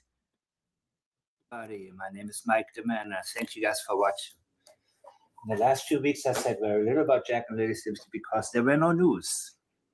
And that is a very, very good time for me to get deeper into things that we have been going over very, very quickly in the past. Because at one point, there was an avalanche of statements from Daniel Martel where I was doing my best to get through all of them, at least from the surface. I wanted to touch up on everything that came my way. And as always, I applied the PLAT system because it allows me to get right in there. As for the article that has come out, I have already made a video about it. Okay, hang on. 5 minutes long, because I don't think more time needs to be spent on it. I found another picture. But the linguistic dispositions from law enforcement indicate that there's nothing new coming, unless somebody is going to talk. Okay, hang on. I'm sorry. I jumped too fast. I found the picture that shows the gaping effing hole. Can you see it? Can you see the holes? Can you see the holes? These are the originals. Because I remember when we covered this case, can you see on the side here? There's literally no boards. It's just a big fat hole. You see it? It's a big fat hole. And you can see it down here too. And this one, big fat hole. So I guess my question is, why does it matter if the gate was open? There isn't even a gate and there's gaping holes, which again are part of the irresponsibility factor. You shouldn't let kids out to play in a backyard when you've got holes in your fence and then assume that that is safe for them. Let me see. I don't know with the way I have it here, Krista, if I can. I can't here blow it up, but we can do it tomorrow if you want. But this is the property when they first went missing. And yeah, it doesn't matter whether the gate was open. I remember distinctly seeing this and being quite surprised at the holes in the fence.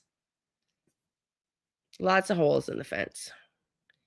And, you know, legally, this is where the pool would have to go. Legally. On the grass in a fenced-in yard. Just saying. Just saying. Okay, let's go back to this other one because unfortunately, as we said, Mike does not seem to think, hang on, that there's much positive outcomes here. But let's listen to this. He's talking about Daniel's talking about the reward. And that somebody could be anybody related or somebody that a relative speaks to, and then this person speaks to the other people in their lives, and so on and so on. Police has made several references that the unexpected can always happen. The language indicates that they want us to get used to no information coming out, nothing new.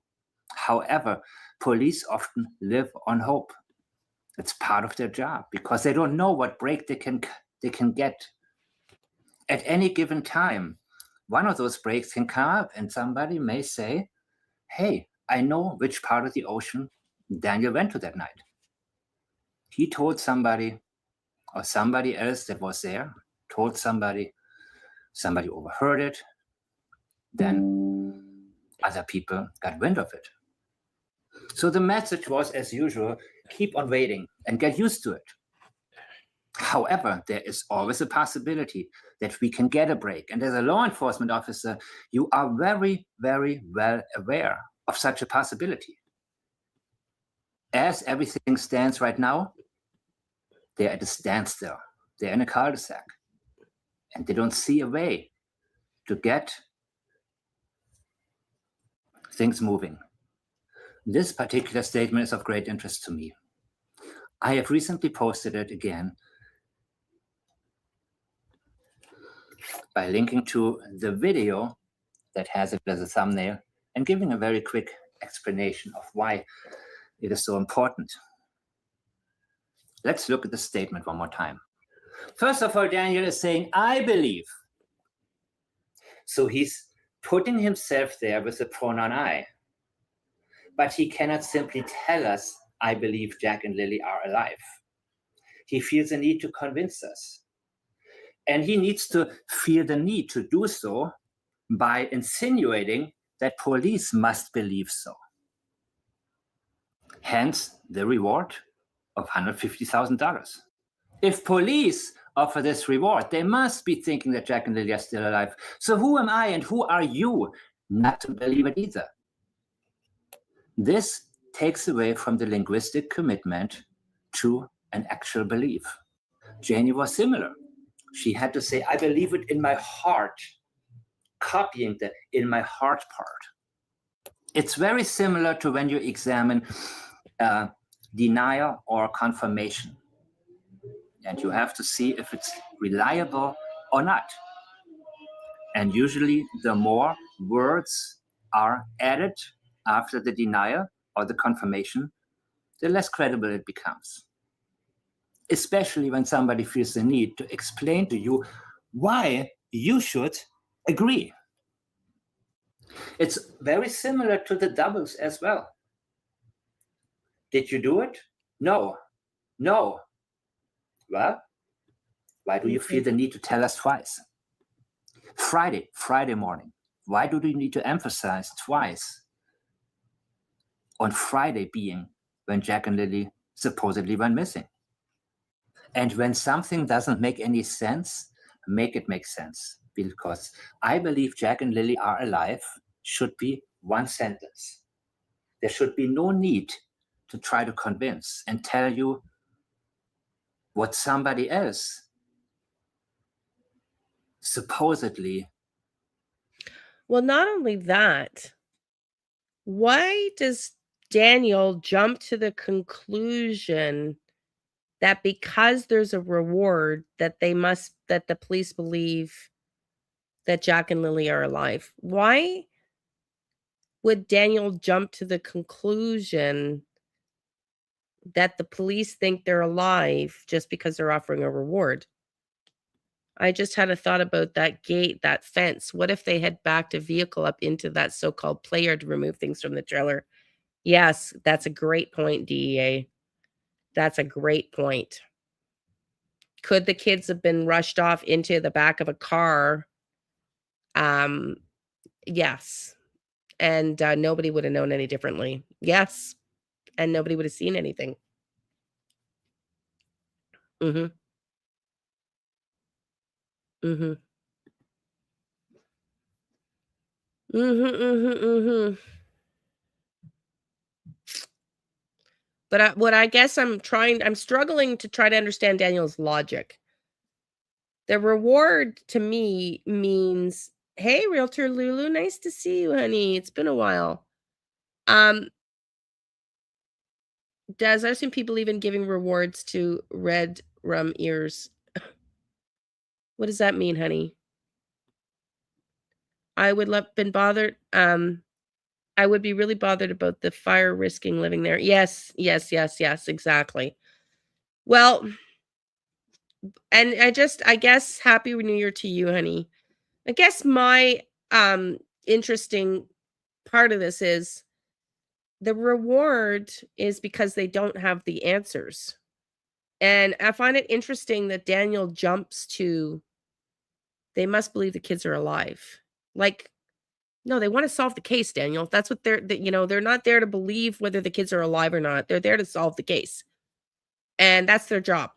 And I'm just wondering why he gets red drum backwards, spell the word I can't say. Murder. I think, sorry, I'm home because I thought I threw my back. Oh no, honey, I'm sorry to hear that. I'm sorry to hear that. I'm still looking for your comment, Krista. Does the RCMP believe in giving awards to? Yeah, well, that's yes. Well, I think it's just any unsolved case. We read it yesterday, how rarely they give rewards for high-profile cases when they are at a loss for leads. So I don't know why that means. In his head, I'm just curious as to why he makes the leap. Daniel makes the leap that is that he thinks they're alive. Is thinking, because that is also hearsay and interpretation. No worries. This belief cannot stand on its own.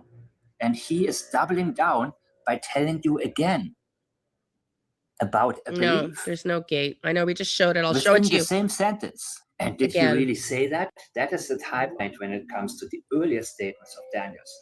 And this is an earlier statement, of course, because you can see that his spelling and... Okay, so let's talk about this for a second.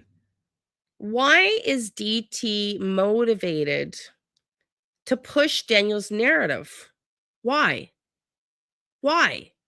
Why is he motivated to ask about whether the gate was open and Daniel, and it's like, and then he says, oh, so there's nothing there. When there's gaping effing holes in the fence, it looks like a pack of matches that could be blown over by the big bad wolf. By the way, be in Ottawa in May. If you're not in the East Coast, would love to see you. That would be wonderful, honey. Yes, that would be great. Right, that would be great. I'd love that. Thank you. Yes, let me know. Keep me posted. Yeah, like why? What is in it for DT to push Daniel's narrative? I'll give you one hint. Give you one hint. Clicks and views. Clicks and views. Are people going to show up when Daniel Martel's on their live? Heck to the yes. But I don't believe in honestly, he'd have to show me a cop badge. I don't believe that guy was ever a cop. I do not believe he was ever a cop.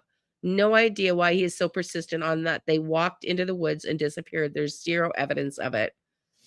No, I know. Well, so are the RCMP. So are the RCMP. That's their narrative. We got nothing to prove. We can't prove anything any other ways. We can't prove anything otherwise. Is basically what the RCMP are saying. We have zero proof of anything. No, me neither. I know. I'd love to see proof. I just don't believe he was a cop, because any cop in his right mind would remember that, because you're trained as a cop to, to scour and to remember, right? And I don't, in my mind, that sounds good, honey. I don't believe in my mind he was ever a cop, because he wouldn't forget the facts of the case. The first day we all saw that trailer, I'm sure all of us were trying not to be judgmental, but all of us probably went to, oh my God, Summer Wells 2.0. Did we or did we not go, oh my God, Summer Wells 2.0? As a Canadian, I was like, oh my God, this is so bad. This makes Canadians look so bad. We're not all, living like this. And I'm not saying that makes them a murderer. It just makes them irresponsible parents. It makes them look irresponsible as parents. So I'm the more I listen to him, the more he triggers me. I can't even listen to DT. I just find him so fucking stupid. Sorry. I had to say it. Whether the gate, DT, was open or not is totally fucking irrelevant when there's holes in the fence that you could drive a Mack truck through. Oh my God. Okay, I gotta get off of it. He makes me so fucking mad. Okay, let's listen. Certain mistakes. Back then, he didn't pay attention to these things. Now he is paying a lot more attention, and now he's doing his best to present himself in a way that he thinks he should be seen. He is careful with his wordings these days, and he's very, very careful in terms of how he comes off. He has become very self-aware compared to how he was in the very beginning. This, of course, makes it a wonderful opportunity for me right now to go back into these types of statements that are short. However, they are full of information. he knows that Jack and Lily are not alive. And I tell you why.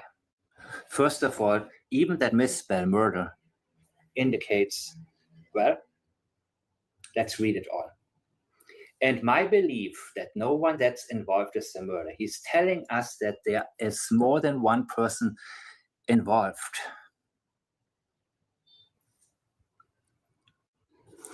What are his intentions here?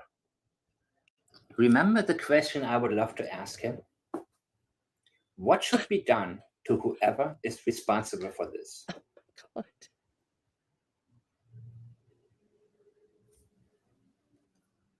He is telling us that more than one person is actually involved. And he has a positive linguistic disposition towards these people. His intention is what follows. It indicates the intention. He is not telling you that none of the people involved unalive Jack and Lily. As a matter of fact, he is introducing murder. He is the one introducing it. Daniel Martel is telling us more than one person is involved. And he's not telling you that nobody took Jack and Lily's lives. The only thing he can linguistically commit to is that he does not agree with the label. Now, when he talks about no one that's involved, it being more than one, what does involvement actually mean? Remember when he was asked, did you have anything to do with the disappearance? And he said, I 100% did not. He introduced percentage. That was not a denial. He is indicating that he was involved, but that he does not feel like he's the only one involved. Now, when you have a statement like that, it can, of course, indicate that there's maybe, equal guilt between different parties. It can also mean that somebody genuinely feels that somebody else owns a percentage of the guilt and had an involvement to a certain percentage, to a certain degree, in what wound up to be the disappearance of Jack and Lily. We do believe him because he is telling us. Here's something that I shared earlier. If you have to decode somebody, the answer is already no. Confusion isn't connection. It's misalignment. Choose clarity over mixed signals. In an important case like this, if you had nothing to do with it and you don't know what happened to Jack and Lily, you will be very clear about it. And your language will reveal that you have absolutely no idea what anybody is talking about when they suspect you. No one that's involved. Who, Daniel? Name them. You know that none of them is, according to what you consider, a murderer. You know the individuals. That tells us that you know the one, plural.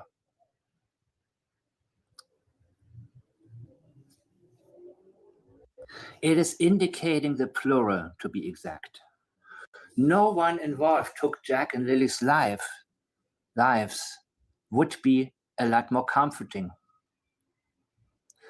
But that's not what he's telling us. Instead, he is moving it up to a label. Not only saying nobody murdered Jack and Lily, but is a murderer. In his state, and from his point of view, what has taken place cannot be qualified as a murder. But what is he referring to? What actual event? Whenever people generalize, they are moving away from the essence. People accused of SA oftentimes make statements such as, I'm a normal man, I'm married and I have children. They're avoiding to give a direct answer to an accusation. Do you know what happened to Jack and do you know what happened to Lily? Should have been the two questions asked in the polygraph. Mm-hmm. Later on, you can Mm-hmm. zoom in on the people who failed. That way you eliminate the people who really don't know what's Good going on. morning, honey. And you focus on the people who know what happened to Jack and Lily. Mm-hmm. Then you can test for involvement, the level of involvement, whether or not that particular person has done what has caused what wound up in the 2 children disappearing. Beating around the bush is major avoidance. I think, or I believe, Jack and Lily are alive should have been a sentence on its own, and stop right there. After you make one reliable statement, that's when you can get into more detail. There are several videos I've recently highlighted because I don't want the information to be overlooked. What happened to the pipeline boys, and which part of the ocean, Daniel, did you go to? If we lose track, we won't be able to hold anybody properly accountable. If we lose track, it'll be easy for us to get sidetracked by those who have previously claimed this is not a criminal case. Hey, Calm Kitty, nice to see while you, having honey. to consider whether charges will be laid eventually. Within their own language, they are telling you it is a criminal case, but they can't make it officially one. So we have to maintain the role as in play the game, as in continue the narrative of law and follow the rules that are there. They are telling you we don't really mean what we're saying. Disclaimer, in my opinion. And listen to this twice. It does take time, and it's going to take some more time. They're trying to minimize it. We won't stop until we have answers, not until we can give you answers. And again, they're going down the Daniel road. And yes, there's a lot of misinformation out there. However, why are you, the law enforcement officials, so worried about what people are spreading? You should be worried about getting the facts together. Mm-hmm. If they were walking a straight line, they would not be that worried about it. The same way Daniel Martel wouldn't have been so worried about it from day one, what people are saying, when he talked about crazy accusations. You see? Well, here's the thing I'm going to tell you I know as a coach. Can't listen to DC either. Sorry, honey. I try, but it's just his bias is so effing annoying and obvious. And we're going to listen to the last 2 minutes of this. I'm not going to show what was sent to me. You know who you are that's just sent it to me. I'm not going to show it because I don't want to dox. But I will state that I was good old detective work. Yeah. I will state that somebody just sent me proof that DT was a cop and was laid off from being a cop. And they sent me the court documents. He was dismissed.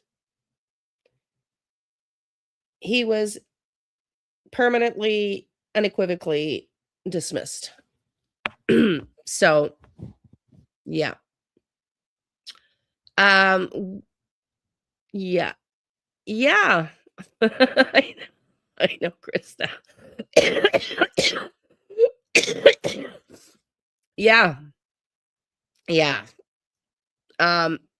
So there's that.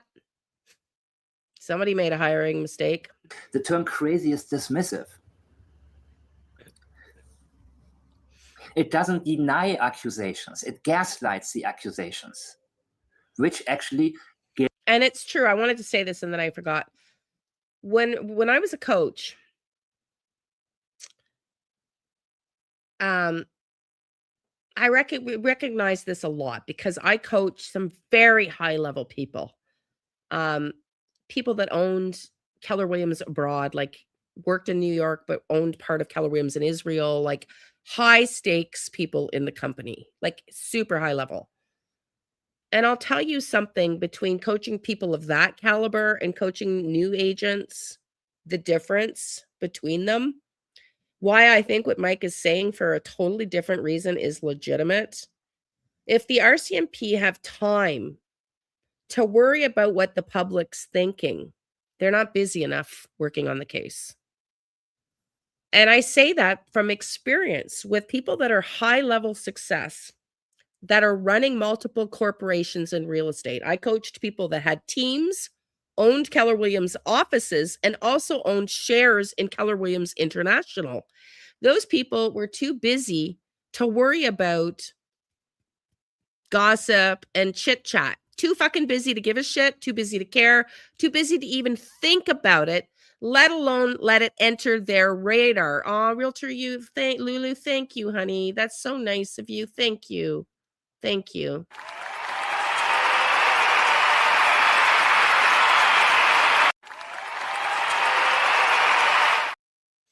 Honey, which company are you with? And it's true. Like, if they are worried about what the public says, thank you, Realtor Lulu. That is so kind of you. You have no idea how much I appreciate that. Thank you. If they're worried about what the public is thinking, they are not busy enough working on the case.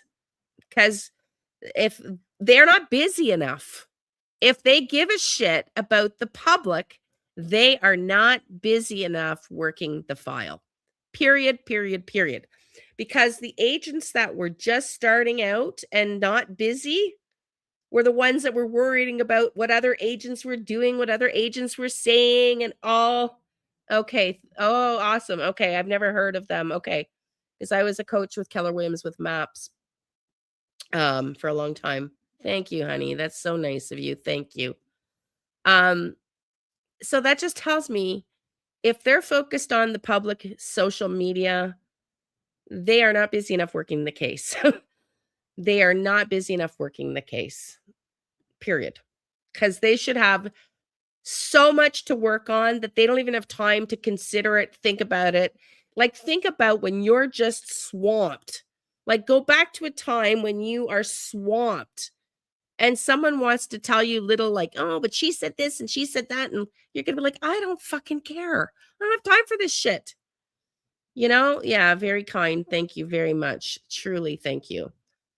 So I just think if they are, if Mike is right and they are too concerned about what social media is doing, then they need to go back to the job of finding out what happened to these kids, because they should be the least of all concerned about what's being said on social media. The only thing, in my opinion, that social media is good for, hello, YouTuber. The only thing that the social media has been good for with these kids and Jack and Lily is, hopefully, as I've said here numerous times, the double-edged sword of the family coming out has given us an opening into an idea into Daniel Martel's world, how he can't keep this truth straight, the stories straight, how he admitted to being a meth addict. You know, we get the history of the family through his own words and the situation there. And we get an opportunity to see a little bit into their world a little bit more. It doesn't give the police evidence. It just hopefully gives them an opportunity to see, who's kind of weaving the story a little bit like this? Who's kind of weaving it out? In the video we just saw with Deception Detective, he just showed us completely different statements Daniel Martel made to the news, and then one he made on DT. Who do you think he was more honest with? Who do you think he was more honest with? I'm going to tell you what I think as a coach and somebody who understands people. I think he would have been the most honest with the police. He's going to be secondary in line. He's going to be with the media. And the last person he's going to be honest with is the person who he can pull the wool over the eyes with, DT. So if he's going to be contradictory and lying, I would say that the statement he made to the media is more likely the truthful one versus the one he gave to DT, who's not going to push him back, who's not going to ask him or challenge him. The police sure as heck would. So he's not going to try to lie to them as much, although he probably could have because he's a narcissist and attempted to. But he's going to try to be more honest. If he's going to decide on where he's going to be more truthful and more honest, if he gave it that kind of consideration, I can tell you Oh, thank you. Oh, thank you, honey. That's so nice of you to say. Thank you, honey. I'm trying to be here more consistency. Yeah, he manipulated exactly. Exactly. And yeah. So I just think he has nothing to lose when he's on a DT show who basically says, you know, how loud do you want to burp and which direction do you want to burp it in? And I will blow the wind that way for you. I mean, that is not journalism. It's definitely not investigative work, and it's most certainly not policing.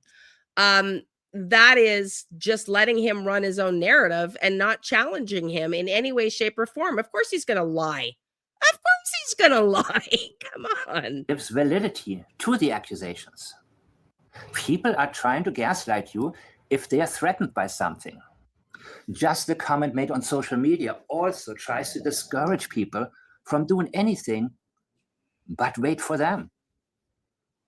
They don't want to lose authority. And they want to let you know what they have done. We have looked at their movements in the days prior and the kind of things that were going on in their lives. That is part of our investigative inquiry, he said. What have you found out? What have you found out? Yeah, thank you, Mike. What have you found out? They're bringing in this little part because they know a lot of people suspect foul play. Yes, yes. Yeah. Maintaining authority and credibility Mm-hmm. are the intentions behind this. The priority here is we. And telling you he understands the urgent need for answers about, well, you're supposed to understand. Of course you should understand. There shouldn't be anything said about it because that should be a given. It's similar to calling a customer service rep about a malfunctioning product, telling you, I understand your frustration. We believe we have made ground when it comes to, listen, guys, this is all the same intention-wise. Intention detection is extremely important because once you can determine what the intention behind any type of statement is, it all falls into place. Nothing can fall out of place. It's similar to Daniel having told us in the beginning how much he was doing. We, I believe, not we have made ground, I believe, he puts himself there. We are collecting, we are assessing, we are going to continue to work down that road. Martel is telling us that things were bad before May 2nd. With Platts, everything is a win-win situation. Let me just go back to that. We are assessing, we are going to what I am. Earl Martell were telling us it was bad before. Hang on. I missed that. Martell is telling us that things were. Lily and Jack gone. Continue to work down that road. Lily and Jack gone 7 months today, and still all I see online is people turning on people and pointing fingers and blaming each other. But where was everyone before May 2nd? Well, that's a good question, Early. It's a good question. I don't know what that means.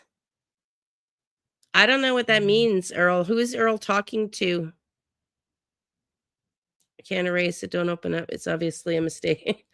I don't know. Okay, yeah. So, it's a sad case. It's a very sad case. Telling us that things were bad before May 2nd. With Platts, everything is a win-win situation. Yeah. This is not from me, but I like it when people are indicating something very similar to what I am doing from their own angle. Because the truth is very simple. The truth doesn't add confusion. The truth clears it up. Daniel was there that night, and he should be the one clearing things up, but he hasn't. He has added confusion. Law enforcement commits to ifs, if we identify areas. Collecting information from all areas, but what we're interested in is progress. Which areas are of interest? The future focus is on work. It's avoiding results, the promise of such. And whether or not you have made ground shouldn't be a matter of belief. Of course, all of this may be heading somewhere, but there is no certainty being expressed here. Saying should criminal charges be laid is different than saying once they are laid. There is a possibility, but we cannot commit to it, and we don't want you to expect us to. So let's get back to this one.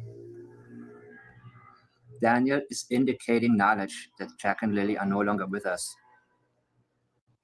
Moving straight into the categorization of those involved.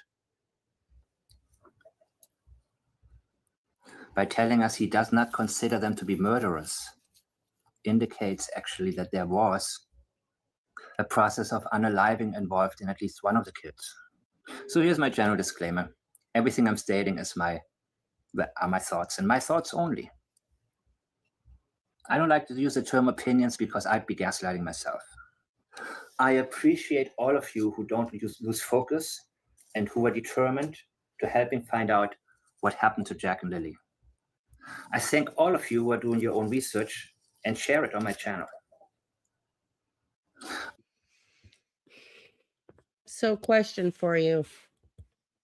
We're going to watch one more video and then we're going to go to another case. Yeah, he's pointing fingers at her family, I believe, and I would agree. Where were they?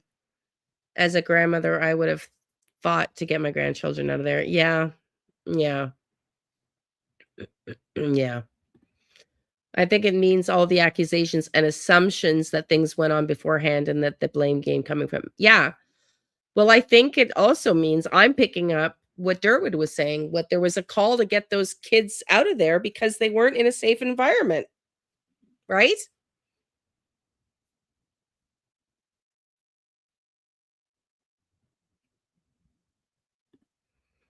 Exactly. The accusations, they all now know this and that were happening. He's asking why they all weren't to fight there for them then. Exactly. Exactly. Where's everybody now? He's not talking about us. I think he's talking about the family. Where's everybody now? Nobody wanted to help out. Nobody wanted to help us with the situation. So they took it into their own hands? Is that what it is? Is that what it is, Earl? Is that what's really behind that statement? Where are you now? We had to do something on our own because we couldn't cope with these kids? Is that what that was? What do you all think Daphne said last night? I'm going to play one more video and then we're going to go to another case, but I want to ask this first. What do you all think Daphne said last night? Let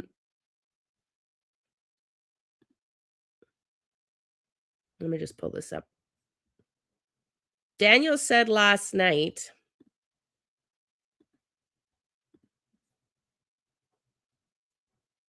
or not Daniel, Daphne, I'm sorry, said last night that Malaya's been in the hospital for 7 weeks. Have y'all heard that? That Malaya's been in the hospital for 7 weeks? I saw that too, Vicky. That was a great point. Yeah, Malaya's been in the hospital for 7 weeks, apparently, according to Daphne and what she's heard. Yeah. Why do you think Malaya's in the hospital now? Here's my thing with Malaya. I think Malaya, yeah, you heard it too? Yeah. If it's true, is she coming to terms with something that she very interested in Liam to? Yeah, we're going to cover that next, thanks to you. Your request, Barb, so we're going to cover it in a minute. Hurting deeply, but do you think she's facing reality now? Like, was she oblivious to reality? Because she seemed to be not coping well. Like, I don't know. I mean, I'm worried. I'm worried. I don't know. I'm wondering if she's remembering something now, coming to terms with it. Like, I don't know. But Vicky makes a good point because this was brought up yesterday in the chat. And I hadn't thought about this. And somebody posted yesterday, it's actually in Canada, common law.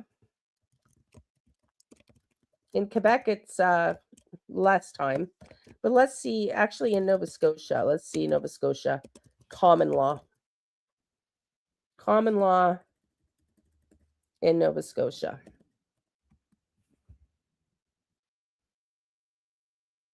So it's 2 years. I'm going to show you this.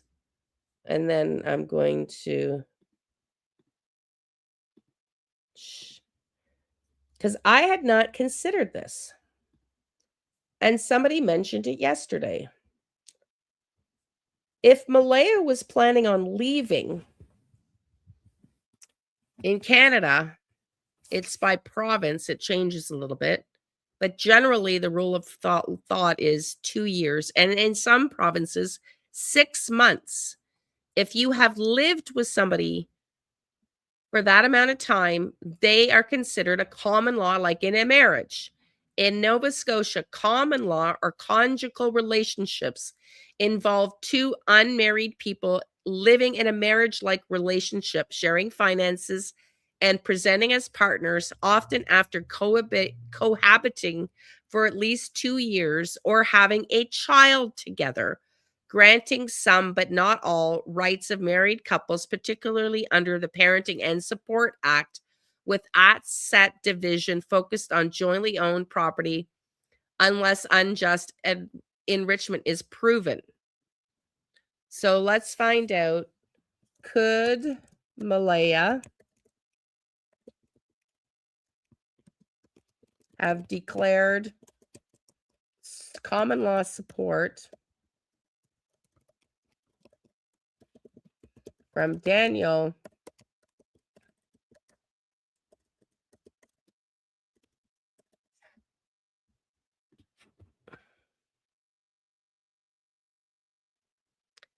Okay, AI is picking up already. Yes, Malaya could potentially claim spousal support from Daniel in Nova Scotia, provided specific legal criteria are met. In Nova Scotia, common law partners are eligible to apply for spousal support under the Provincial Parenting and Support Act. To be considered a spouse for the purposes of spousal support under Nova Scotia law, Malaya and Daniel would have needed to meet one of the following criteria. They live together in a conjugal marriage-like relationship continuously for at least 2 years. Check. That happened. Check mark. They live together in a conjugal relationship and have a child together, in which case the 2-year minimum does not apply. Check mark. The relationship must be marriage-like, involving factors such as sharing finances, presenting as a couple in public, performing domestic services for each other, and making a claim. If Malaya meets the eligibility criteria, she can apply to the Supreme Court Family Division for a spousal support order. The court would then consider various factors to determine if support is warranted, including the length of the relationship, the roles each person had during the relationship, the ages of the parties when they separated, the ability of the person seeking support to become financially self-sufficient, whether one partner benefited financially while outside the other, any existing written or verbal agreements regarding the support. Common law partners in Nova Scotia also have the option to formally register with the relationship as a domestic partnership with the Government Vital Statistics Office.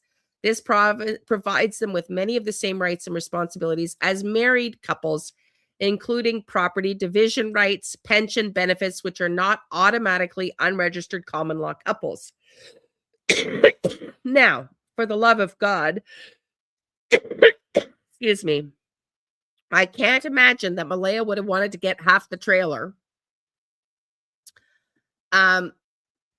But could that have been one of the reasons to motivate Daniel? Right?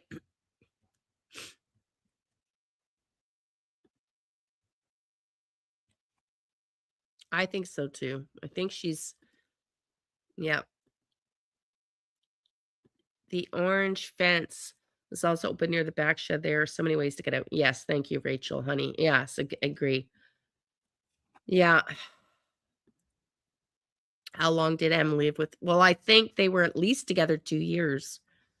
Krista says, wow. Yeah. No, that's true, Anne, and that's exactly what I was going to say. You can't get money from a stone. However, in Canada, they will throw you in jail and garnish your wages to pay support.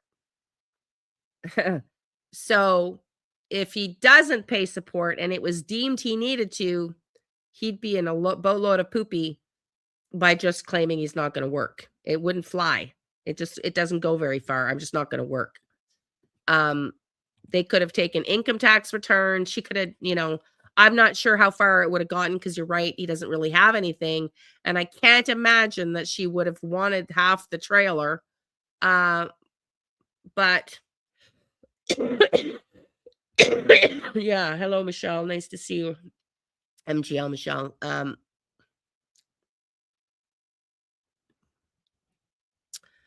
Knowing she was trying to get her kids as autistic when the government give you a little bit of money. Well, I don't know whether she was trying to get support, but she could have been given some caregiver support to try to raise their kids, because if they were homeschooled and they had needs outside of this. He didn't own the trailer, Janie did. That's true. You're right. Thank you. Yeah, that's a good point. That's a good point. But she could have applied for other resources. Yes, she could have applied for other resources. So somebody made a point of that in the comment yesterday. Do I think that's what motivated Daniel or spurred Daniel on? You can't get blood out of a turnip. No.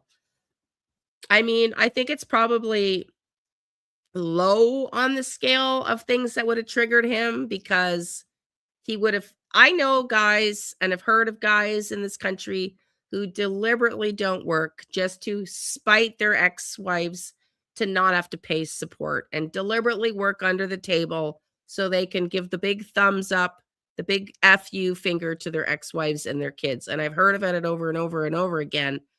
So it could be potentially, yes, that they, is it possible? Yeah, it is possible. But do I think that's what truly motivated him? No. I would be more in line to believe that he was more motivated to keep her there, to keep her from leaving. But, that's just me. Krista, what did you say? By knowing she was trying to get her kids as, yeah. I think she would have been able to get some support. Yeah. No, it's true. I thank you for reminding me that. Good morning, DJ. I just don't think that was the main motivation, although it's worth discussing. It's worth discussing. She could have gone after him for support, for sure, spousal support, because he was working before this. Don't forget, he was the one working. She was at home, and then his job got reduced. So technically, he would have been the provider, the breadwinner at one point. So could she have gone after him for spousal? Yeah, she could have. But do I think that's what motivated him? No, I don't. But it doesn't mean that I'm right. I just think there was more going on here. And maybe keeping Malaya rather around would have been, it seems to me, keeping her around and trying to threaten her to not leave would have been more Daniel's MO, if anything, but I could be wrong. Hang on, let's just read what else everybody's saying. I agree, but knowing that support may have been paid in rugs. Yeah, it could be, Vicky. It could be. Yeah, he is back to full-time work. The layoff is only a small time. Okay. Oh, he's back to full-time work. Okay. And let's say he worked 1 day a week. Yeah. Well, he's back full-time now. We were discussing baby John accidentally getting a hold of some math. Maybe the kids got a hold of something, breaking bad stuff. Yeah. I mean, that's for sure. It's absolutely a for sure. Finances is a huge decision. It's an absolutely huge decision, Krista. And so much so that a lot of women stay in abusive relationships because they don't have their own financial resource and income and are worried about it. And that it's absolutely a problem. And I'm going to say it again, in Canada, the number one perpetrated murders are men against women, against their spouses. Number one cause of murders in Canada, at a huge gaping lead, is men abusing and killing their women. So does that fit Daniel's narrative? I mean, I think he's got that disposition where he's controlling. Okay, let me go back and read some of these comments. So yeah, it's absolutely a huge decision, Krista, on whether or not to leave somebody. And if he's back at full time, and if that was part of the narrative, that she was going to leave him and she was going to seek support because she knew he was going back to work, then maybe that makes more sense, doesn't it? I would love for you to read on the autistic benefits. I haven't seen this as of yet, but on Wednesday, I believe she received notification it was denied, which she was hoping for. Oh, no way. Welcome in, Linda. Nice to see you, honey. Nice to see you. Okay, you want me to look up autistic benefits? Benefits in Canada. But they weren't, but they would have had to be diagnosed autistic. Okay, Canada Child Disability Benefit. Hang on. Let's read this. Let me remove this. Let me show you. For an autistic child in Canada, key benefits include federal programs like the Disability Tax Credit, Child Disability Benefit, and potential for the new Canada Disability Benefit, alongside provincial funding. That's examples: BC autism funding for therapies like ABA, IBI equipment, and respite, plus private programs like Autism Canada, CAP for essential supports not covered publicly. Wow, look at them. Federal benefits Canada-wide. You've got the Disability Tax Credit, Disability Benefit, Canada Disability Benefit, Registered Disability Savings Plan, Provincial Autism Funding, Autism Canada's Community Assistance Program, Respite Care. Let's just see. How much monthly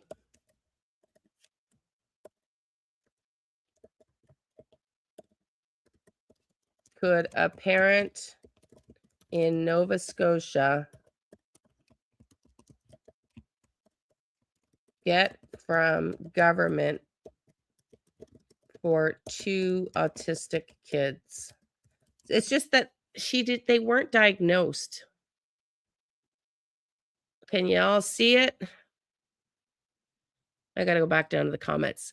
In Nova Scotia, parents of 2 autistic children could receive varying monthly amounts, including the Canada Child Benefit around $127 to $150 each, plus the Child Disability Benefit up to $284, plus if each eligible for disability tax credit, and potential provincial support for the Direct Family Support for Children, DFSC program, up to $2,200 for respite, depending on income needs, making total monthly funds potentially several hundred to over 2,000 plus, depending heavily on income and eligibility for benefits. Canada Child Benefit, a monthly payment based on income for children in 18, $127.08, $284. So yeah, like for 2 children, for each child potentially adding over $800 a month. So yeah, they could have had $1,600 to $2,000, over $2,000 a month for the autistic piece, but they would have had to have them diagnosed. So I don't know. And no, so, and they weren't diagnosed and not tested. That's what I'm saying, Cindy. So we're just looking at it as a hypothetical, but I don't know that she would have been able to get qualified, how quickly that would have happened.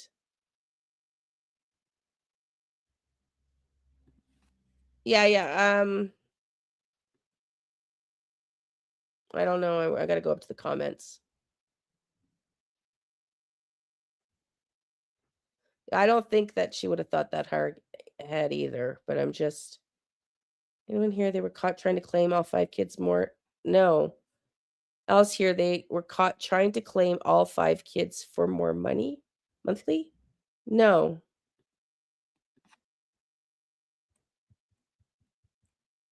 Yeah, I mean, and it's deliberately intended to be a program to help people, right? Like, I think she would have had to qualify for sure if they filed through the maintenance. However, if they ever filed through maintenance enforcement, they would hold that debt until it's paid to zero.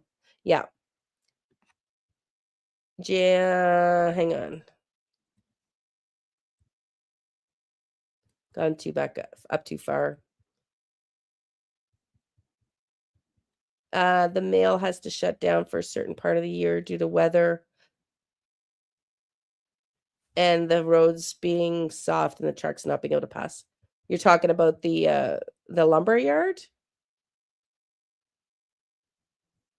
Would you do away with your children if it wasn't financially viable?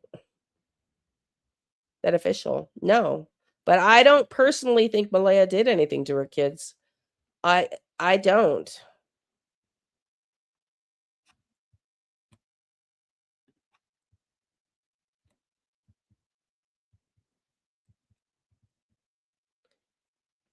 No, I'm not. We're not spreading anything, honey. I just was curious to see because you mentioned it. I had a feeling you were talking about reading, but I did tap in earlier, but I don't want to mention too much because I lost 5 subscribers since talking about on the last live. I lost 5 since talking about my spiritual stuff. So we're going to keep that to the other channel. I did hear that Lily Screams from mother of autistic child with classic autism. She was in one of the chats. I did hear that Lily Screams. Okay. Yeah. She does. Yeah, we've heard that, for sure. Dollar for dollar, it's worth it. Was she trying to get them diagnosed? I don't know, honey. I don't know. There was something that recently started on the Speckneck Reserve. Each adult gets 1,000 and 300 for each child. Just saying. Yeah. Oh, Malaya said they were supposed to be tested late that month. Interesting. I didn't know that. Okay. Healthcare here is trash. Should be on the ridiculous long wait list. Yeah. That's exactly. I mean, I don't even want to get into it, but the loopholes and the finessing yourself away on these programs in Canada is a whole other, just a different conversation. It's a different.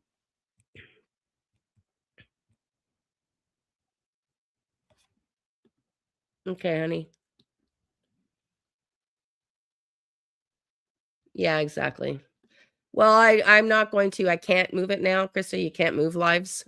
So, but going forward, I'm going to just keep it for that channel. Okay, let's listen to this last video here, and then we're gonna go into Liam Toman. This is the last Jack and Lily for today. We'll be back on tomorrow. And she's hoping that wet, but with the sun today, I'm hopeful that they are feeling warm. So she's carrying on as though that they're just out there in the woods, just waiting to be picked up and waiting to be found. And she's hoping that they're dry and warm. She's already latching on to unrealistic expectations in this false hope, which is what they're trying to blast on. No worries, honey. Thank you, Amy. The nation, the world. I'll go get it for you now. I'll get the link now. This is bullshit. And that entire statement of yours, Malaya, was nonsense. It's bullshit. She knows that. It came through loud and clear. Mm-hmm. Yeah, her tone. That stuck out to you, Ruby. Which is a possibility they could have been. Yeah. There's just her acknowledging right there she doesn't want to commit to what exactly has gone on. Believe me, at that point in time, if you can't find your kids within 5 or 10 minutes, something else fucking happened. As a parent, you would be saying that. You would be absolutely off the wall, fucking losing it.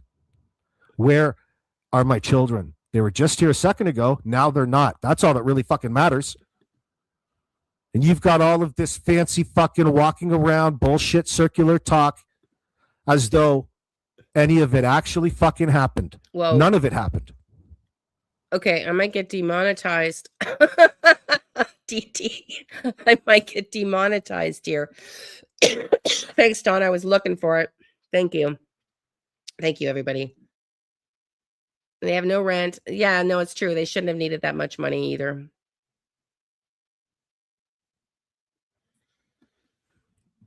I think there's a Cindy somewhere involved. Yeah. Thanks, Donna. Okay. I'll see if if AB is going to swear this much. I may have to, the RCMP would have been able to hopefully been able to get those messages from the app that being deleted. Yes. Yes.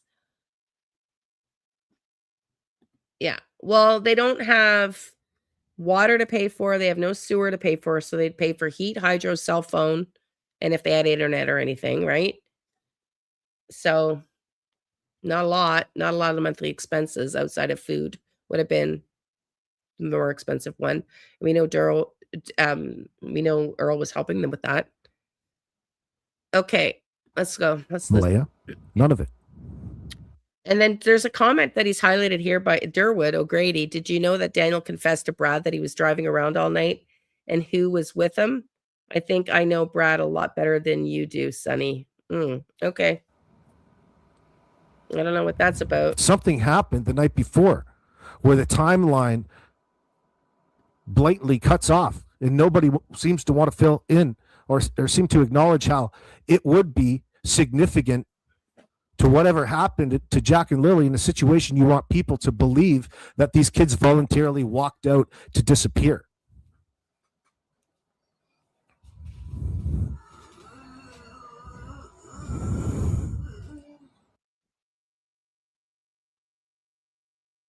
We're all filled with pain and sorrow because we just want them found. We want them home. Everyone loves them.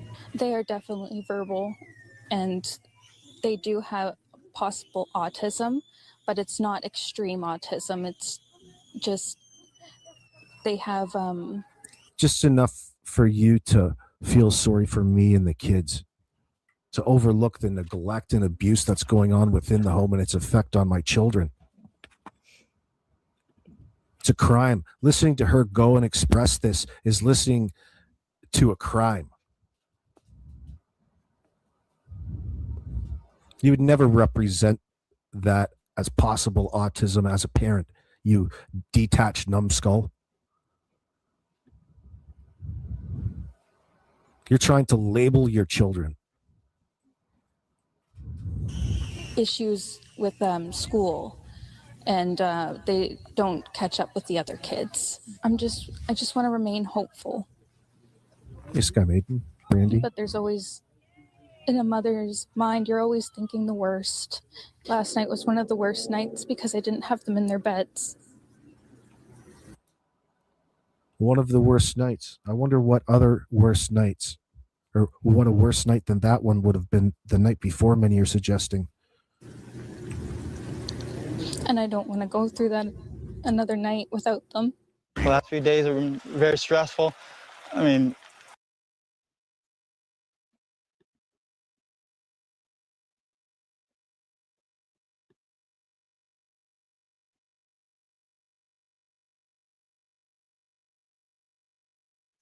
ever since the Friday morning when we noticed that the children were gone. Whoops. Immediately jumped in the vehicle, surveyed all the areas, many dirt roads, many culverts as I could, and waited for the police to get there. As soon as I noticed them weren't there, I immediately jumped right in the vehicle and surveyed all the area, every dirt road, every culvert that I could find. Jack just absolutely loves bugs, dinosaurs, Anything like that? Oh my Oh, there's God, one of his little Daniel. episodes. Those are getting to be my favorites as well, guys. Listen to watch him go into an emotional episode for the camera, where he follows up to see if that landed. Did the director approve of that version? Or are we going to have to take 2 on that, honey? Mini Corey Feldman. Daniel, what a bad luck troll. Darwin Award. Paula W., who says one of the worst nights when there can be another worse than any of your children vanishing? Who even brings that up? She's wanting to focus, and she's trying to draw some support. She's trying to draw on your sympathy. Oh, I'm just going through so much right now. Meanwhile, the kids are the victims here, but they can't stop talking about themselves. That's an easy one. Low-hanging fruit, but there's more. Why is he fletching his teeth in the rain in the interview? Because he's tweaking, yo. He's still getting high, and he's still flying from the stuff that Chase dropped off for him on the Saturday. He had to get re-upped.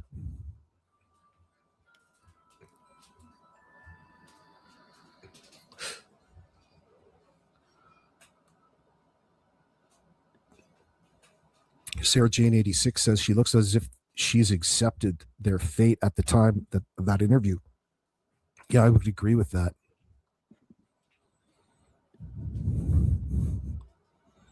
She doesn't want to come out and say what it is that she feels, yet she's talking about what she feels and how she feels over it. Here comes this birth of this it and this thing that Daniel and Janie and Malaya don't want to talk directly towards or on, that we keep referencing, but they always get close to it.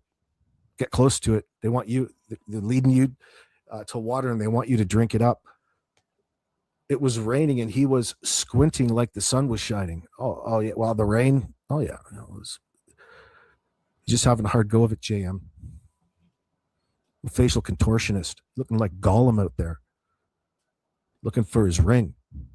I wonder if the 41 days of the children missing school correlates with something else.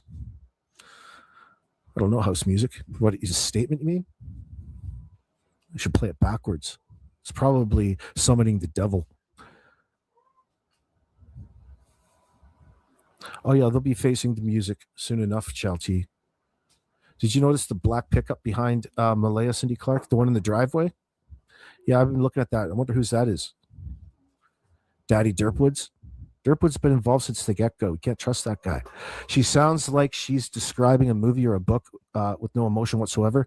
She just has general detachment. Sounds like somebody who's, not being straightforward about the circumstances, yet wanting to talk about things and giving you all of the possibilities, rather than be genuinely victimized, confused, hurt, and in need of assistance by the RCMP. Believe me, they all would have seen that. There's a big difference between legitimate and illegitimate, just in the nature of how the last people, or the people who called them, respond when they get there. And from all that we've come to hear, they were adamant, and they were not cooperative, and they were standoffish, and they were more engaged in getting more people around them to distract them, under the guise of looking for a couple of kids that they want us to believe just wandered off, all while distancing themselves from really making any sort of decision. These are the parents. Why are you running away from any sort of accountability in all of this? That should have been a non-issue. It should have been a non-issue. But it's a major issue here. Adele 667 wants to know, why isn't she screaming, "Where are my children?" Because she already knows where they are.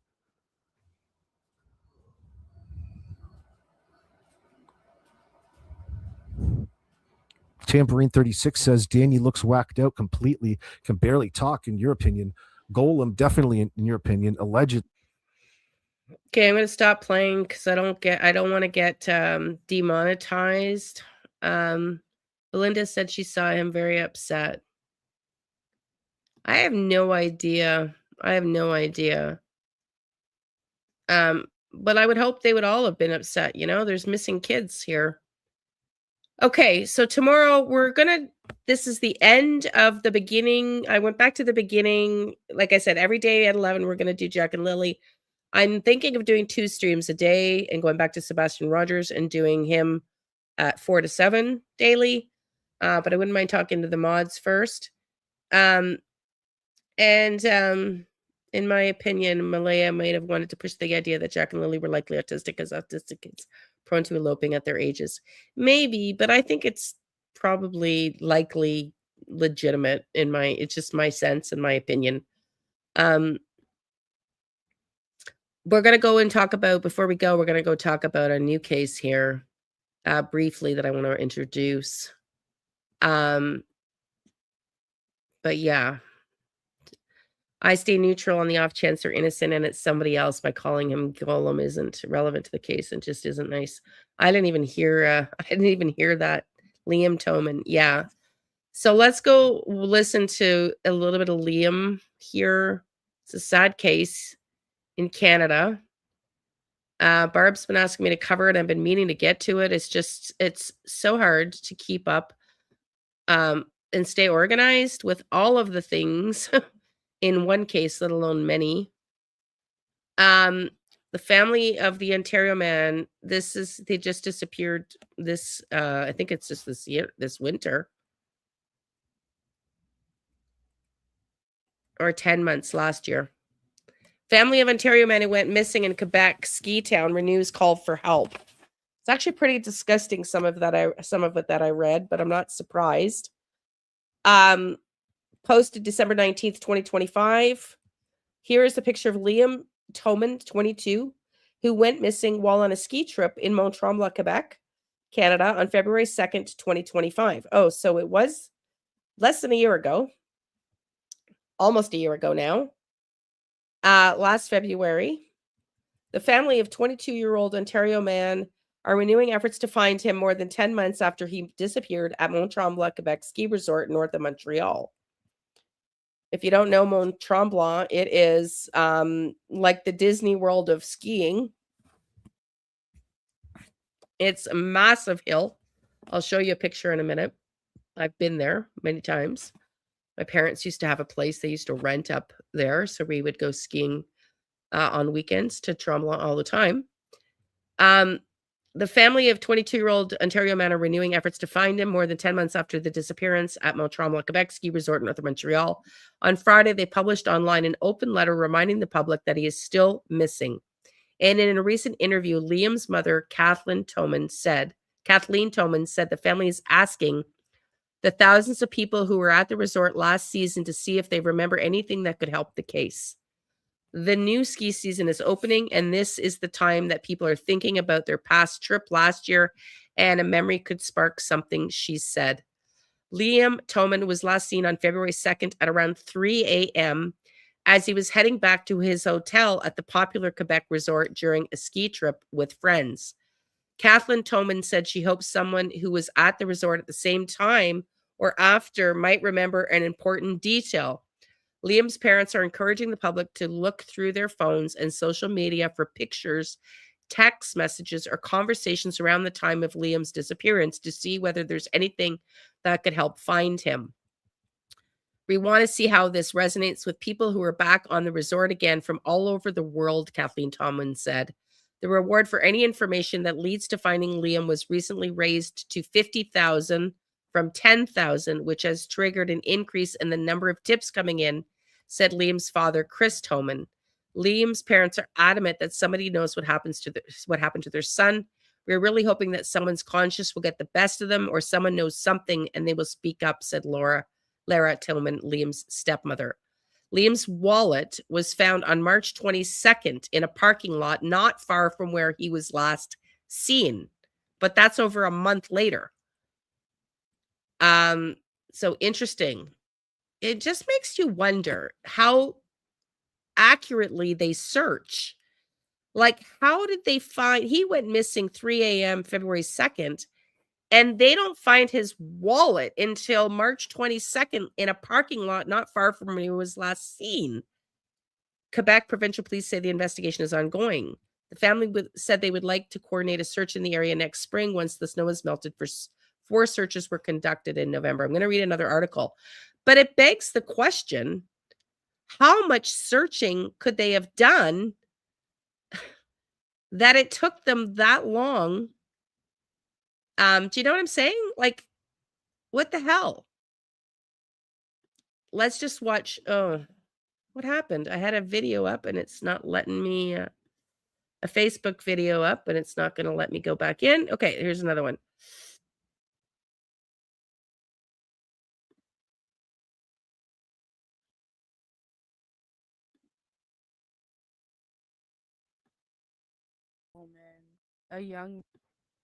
What would you do if your son, your brother, your best friend vanished without a trace? Would you ever stop searching? This is the story of Liam Toman, a young man who is still missing. Liam Toman isn't just a name. He's a son, a friend, a loved one, a bright young man with his whole life ahead of him, but now he's gone without answers. Those who know him describe him as a kind, intelligent, and full of potential. His disappearance has left a hole in the lives of everyone who loves him. The details about Liam's disappearance remain unclear, and that's what makes it so heartbreaking. One day he was here, the next day he wasn't. As of today, Liam is still missing. No confirmed sighting. Liam isn't just a case file or a face on a poster. He is deeply loved. He is needed. He matters. His story deserves to be heard, and he deserves to come home. Liam disappeared in February 2025. He was 22 years old and worked as an electrical technician. He graduated from Niagara College in Ontario, Canada. His life was full of promise and plans. He traveled to Mont-Tremblant, Quebec, Canada for a ski Mont trip. Tremblant. At approximately 3:16 a.m. on It's as February loud as it 2nd, goes, 2025, Donna. Liam sent a brief accidental text to a friend saying, "Meet me outside." Shortly after, CCTV footage captured him talking and leaving the ski resort. This is the last known communication or movement tied to his whereabouts. By the following afternoon, after no activity on his phone, bank, or social media, Liam's friends alerted his family. He was officially reported missing at 6 a.m. on February 3rd. Okay, no worries. The Quebec Sûreté launched a search across the forest, the marshes, and the mountains using drones, snowmobiles, ATVs, foot patrol, and even helicopter teams.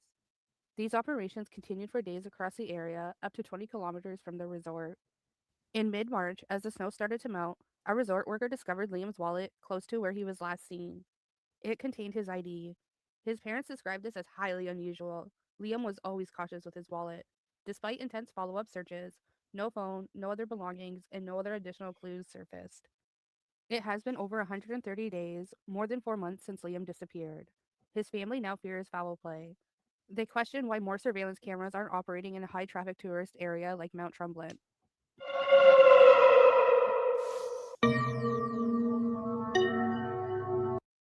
His family, friends, and the community are left wondering what conspired after that 3 a.m. text message exchange. Some speculate he may have wandered into a wooded slope or a swamp area nearby. But without witnesses or physical evidence, every answer remains frustratingly out of reach. Some online discussions have raised questions.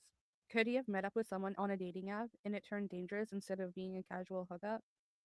As of now, there's no confirmed evidence linking Liam to any dating apps or meeting up with somebody online. Investigators haven't mentioned it, and the family members have no report on it. That being said, nothing is off the table, and it's important that anyone with information, including digital leads, come forward. If you're in the area that night, check Tinder, Bumble, or any other app. Check to see if you've received messages or if you see something suspicious. And if you do, please consider reaching out to the Sûreté du Québec or Crime Stoppers. While it remains purely speculation at this time, this theory highlights potential avenue for information that hasn't been released publicly. If someone out there checked their app history or remembers an odd interaction, even if they tucked it away as no big deal, it could still be really meaningful. And before we close, let's not forget, men and boys can also be victims of human trafficking. It's a topic too often dismissed and left out of conversations.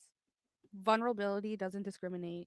Whether through deception or force, anybody can be a target.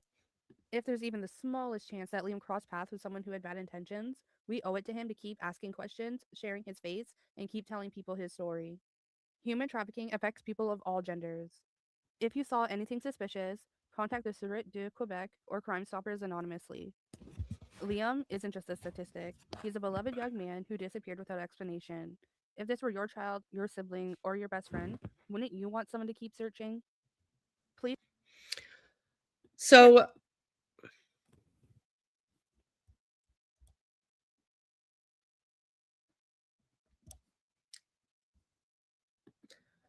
apparently I'll play you sorry Donna. I'll play you one other I want to read this first, but and then we'll go look at the map. But this part is a little bit discouraging. And not surprising at all though. I went into Reddit and it says just 2 months ago, it says, I just watched a shocking news report about a tragedy of a young Ontario man who disappeared on the night of February 2nd, 2025 at the village of Mont Tremblant. Following this missing case, Mont Tremblant Corporation did everything to silence it. Listen to this. This is the ski hill resort. Following the missing case, the Mont Tremblant Corporation did everything to silence it, sending emails to merchants and restaurant owners to not talk about the case, erasing the missing ad, etc. It is absolutely shocking. The news report made by CBC Radio Canada to the opposite showed how Mont Tremblant residents mobilized to help find the young man named Liam and supported the family. Mont Tremblant Corporation, of course, declined to give an interview. So again, this is showing us there's two sides to a story. You're going to get the media's perspective and you're going to get the people that were boots on the ground. Hi there. There was a guy shot at Tremblant Ski Hill, sketchy things. Yeah, I know. But so here is somebody that's commenting. This is 2 months ago. I was there when it happened. There were tons of people doing search and rescue. I believe Mont Tremblant didn't want to publicize it for two reasons. One, bad publicity, yes. And two, avoid other people doing any unplanned and uncoordinated search and rescue. I think two is a valid reason at the time, but I would have definitely handled it differently. Put posters out and talk about it and mention clearly that no one should do any uncoordinated search, explaining that it could jeopardize the current effort. And then we read, a guy was shot last year in the village at the base of the mountain. You didn't hear a peep out of the mountain about it either. When I posted about it here, I was even contacted in private by someone and asked to take down my post. Tremblant is a big marketing machine and doesn't give a damn about anybody but its investors. I can confirm we received a notice to not talk to media about it and to refer to the management. This is so weird. I mean, he had to be kidnapped. There is nowhere they didn't look, and he could not have walked that far. We received this morning following the documentary, date 14th of November 2025. Following the broadcast of the Radio Canada's program Enquête on November 13th, which focused on the disappearance of Liam Toman, Tremblant wishes to reaffirm its support for the Toman family and for everyone affected by this situation. Since February 3rd, we have remained in regular communication with the Toman family and have continued to work closely with the authorities to support efforts to find Liam. We hope that the airing of this report will help advance the search and bring answers to the Toman family. If you have any information, please contact Sûreté du Québec. Thanks. Someone says, thanks for sharing this damage control communication. Makes me wonder if the mafia is involved in Tremblant based on their behavior. So yeah. This is common for companies to appoint a communication spokesperson to deal with the new media, also common to cover up. So I just bring this up because this is what the families of the missing people have to deal with. They have to deal with the police agencies who don't tell them what's going on, who write articles that are hard to understand whether they're actually making progress, who aren't, who the mayors, like we heard from Terry, who's a retired officer, who was in our chat the other day and talking about working for a lawyer and investigating all of what they believe to be a serial killer in Houston, Texas, and the mayor saying, don't talk about it. It's not good for business. This is the baloney that the families of the missing have to deal with. The politics of it all, the politicking of what it looks like instead of finding a missing person. It's bullshit. Yeah, I know, Donna, it's bullshit. But let me just show you how big Mont Tremblant is. It's like the Disney resorts. Well, I'm an hour and a half from Mont Tremblant. I should go up there. And start asking questions. Because I used to go to Tremblant as a kid all the time. Let's see. You want to see how big Mont Tremblant is?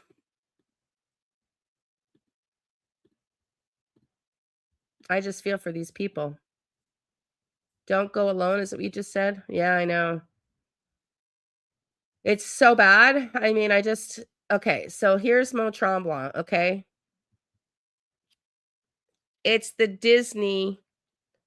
There's bars, restaurants, spa days, ski slopes, tourist shops, you name it. Bands, concerts, fireworks, okay? A casino.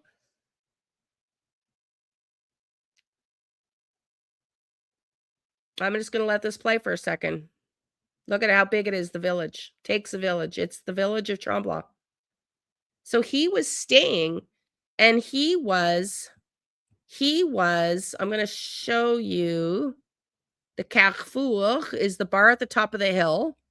Let me find it.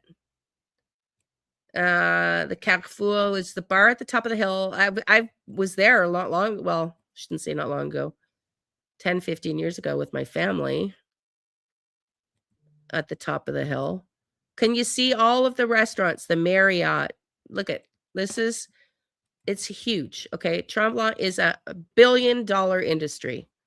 Okay. This is the town, the main little festival of all the shops and the parties. I'm trying to find the Carrefour. Let me go find the bar on top of Tremblant.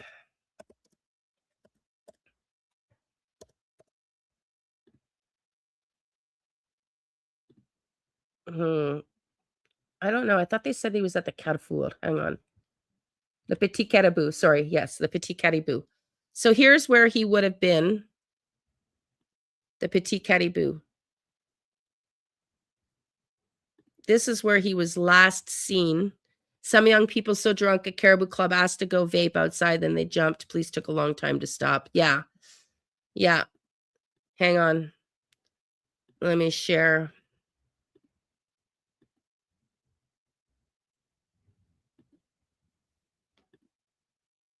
There's the restaurant bar that he was at. And he was last seen outside on camera, outside of where he was staying. Outside of where he was staying.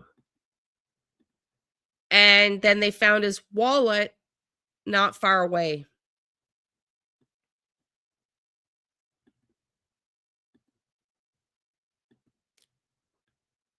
It's at the top of the mountain. I've been there. And it's concerning. It's concerning on Reddit. No, I know. I'm going to go to his website right now, Barb. They have a website for him. Let me just pull that up. It's really sad. It's I'm going to go to the website right now. Oh my God, I've been sheltered all my life. Listen, I used to date a guy who owns a condo there, okay? A realtor. I should ask him. I should text him. I used to date a guy that has a condo there right on the mountain. And if he's heard about it. So here's Liam again. Just watch this video here. Update. CBC investigation story aired November 13th. The Toman family is deeply grateful to Marie Maud-Denis, Jacques Tachereau, an incredible enquête team for producing this investigative story about Liam. Liam's disappearance is so much more than a headline. This story helps the public better understand what has unfolded since the early morning of February 2nd, We'll watch the video in a second, okay? It has now been over 9 months of heartbreak and anguish. From the beginning, we have felt that more could have been done to prevent and respond to this tragedy. Yeah. We remain strong advocates for improved safety measures and protocols within the village, so no other family will ever have to face what we are still trying to endure. We also remain confident that someone out there knows more about what happened to Liam. We continue to pray that the right person will come forward with information that can help bring Liam home. The enquête episode about Liam is linked above with additional coverage available on Radio Canada platforms. An English version is also in the works, but for now you can choose closed captioning and translate to English. Please see media updates for all additional recent coverage.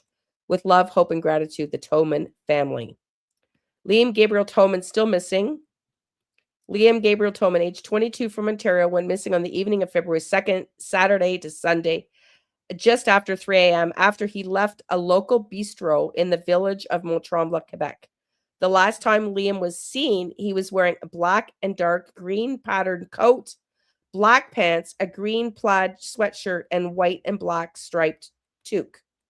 Liam was away on his planned Mont-Tremblant ski trip starting February 2nd with 2 friends. Liam is a sociable kid with a big family. He has an amazing sense of humor, a silly laugh, loves McDonald's or sushi, never said no to a good steak, especially when he barbecued it. Liam graduated from Niagara College last spring with an electronics technician diploma and can fix almost anything electronic. He loves to ski, play golf, play video games, learn all about his car, and spend time with his friends. Liam last used his phone at 3:16 a.m. on February 2nd. He is not considered a runaway. That is in bold. He has not accessed his bank account, used his phone, or any social media accounts since that time. A person does not just disappear. He is still missing, and Sûreté de Québec continues to investigate his disappearance. The search. Starting on February 2nd, an extensive ground search was initiated by Sûreté de Québec and involved over 100 officers and specialized teams coming from as far as Quebec City, Mont-Tremblant security, and volunteers from the Quebec Association of Search and Rescue Volunteers. For 5 days, the search covered an extensive area within a 500-kilometer radius and the Mont-Tremblant mountain village and surrounding area, with investigators scanning surveillance cameras, interviewing people, and knocking door to door. A police helicopter equipped with infrared flew over a large area to scan the terrain, mountain, lakes, and roads. Snowmobiles traversed the roads, snow piles were removed, horses combed the mountain, and divers checked the swamp and lake on day 5. Every vehicle entering Mont-Tremblant on the second weekend was stopped to distribute posters. Liam was not found, no body was recovered, and he remains missing. Let's go watch the video.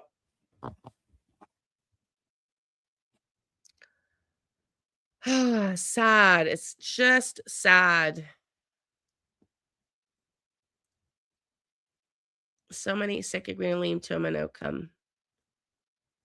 Oh, yeah? I think he's... I'm just going to tell you right now, I don't think he's alive. I don't think he's alive. I'm sorry to say. I don't get a feeling that he's alive. Okay, we're going to listen to this. I don't know. I'm not going to listen to all of it because it's a CBC report, or we're not going to play all of it, and I don't want to get stricken. Where is all the camera footage? First thing is the collect the footage. I know. We don't see any of it here. Let's see if we can see a little bit of it. I won't be able to play all of it because CBC will copy strike me.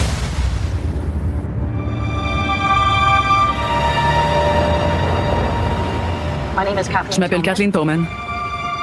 Je suis partie de chez nous à Balsam Lake, en Ontario, et je m'en vais à Mont-Tremblant. Mon fils, Liam, a disparu le 2 février. Je retourne à Tremblant pour aller... Okay, it's in French, so we won't watch it. So, I don't know. Good question. Good question. I don't know where all the footage went, and I think that's what the point of what the parent's statement is. Like, where's all the footage? Like, where's all the camera footage? So yeah, I don't know. I don't know, man. It's sad.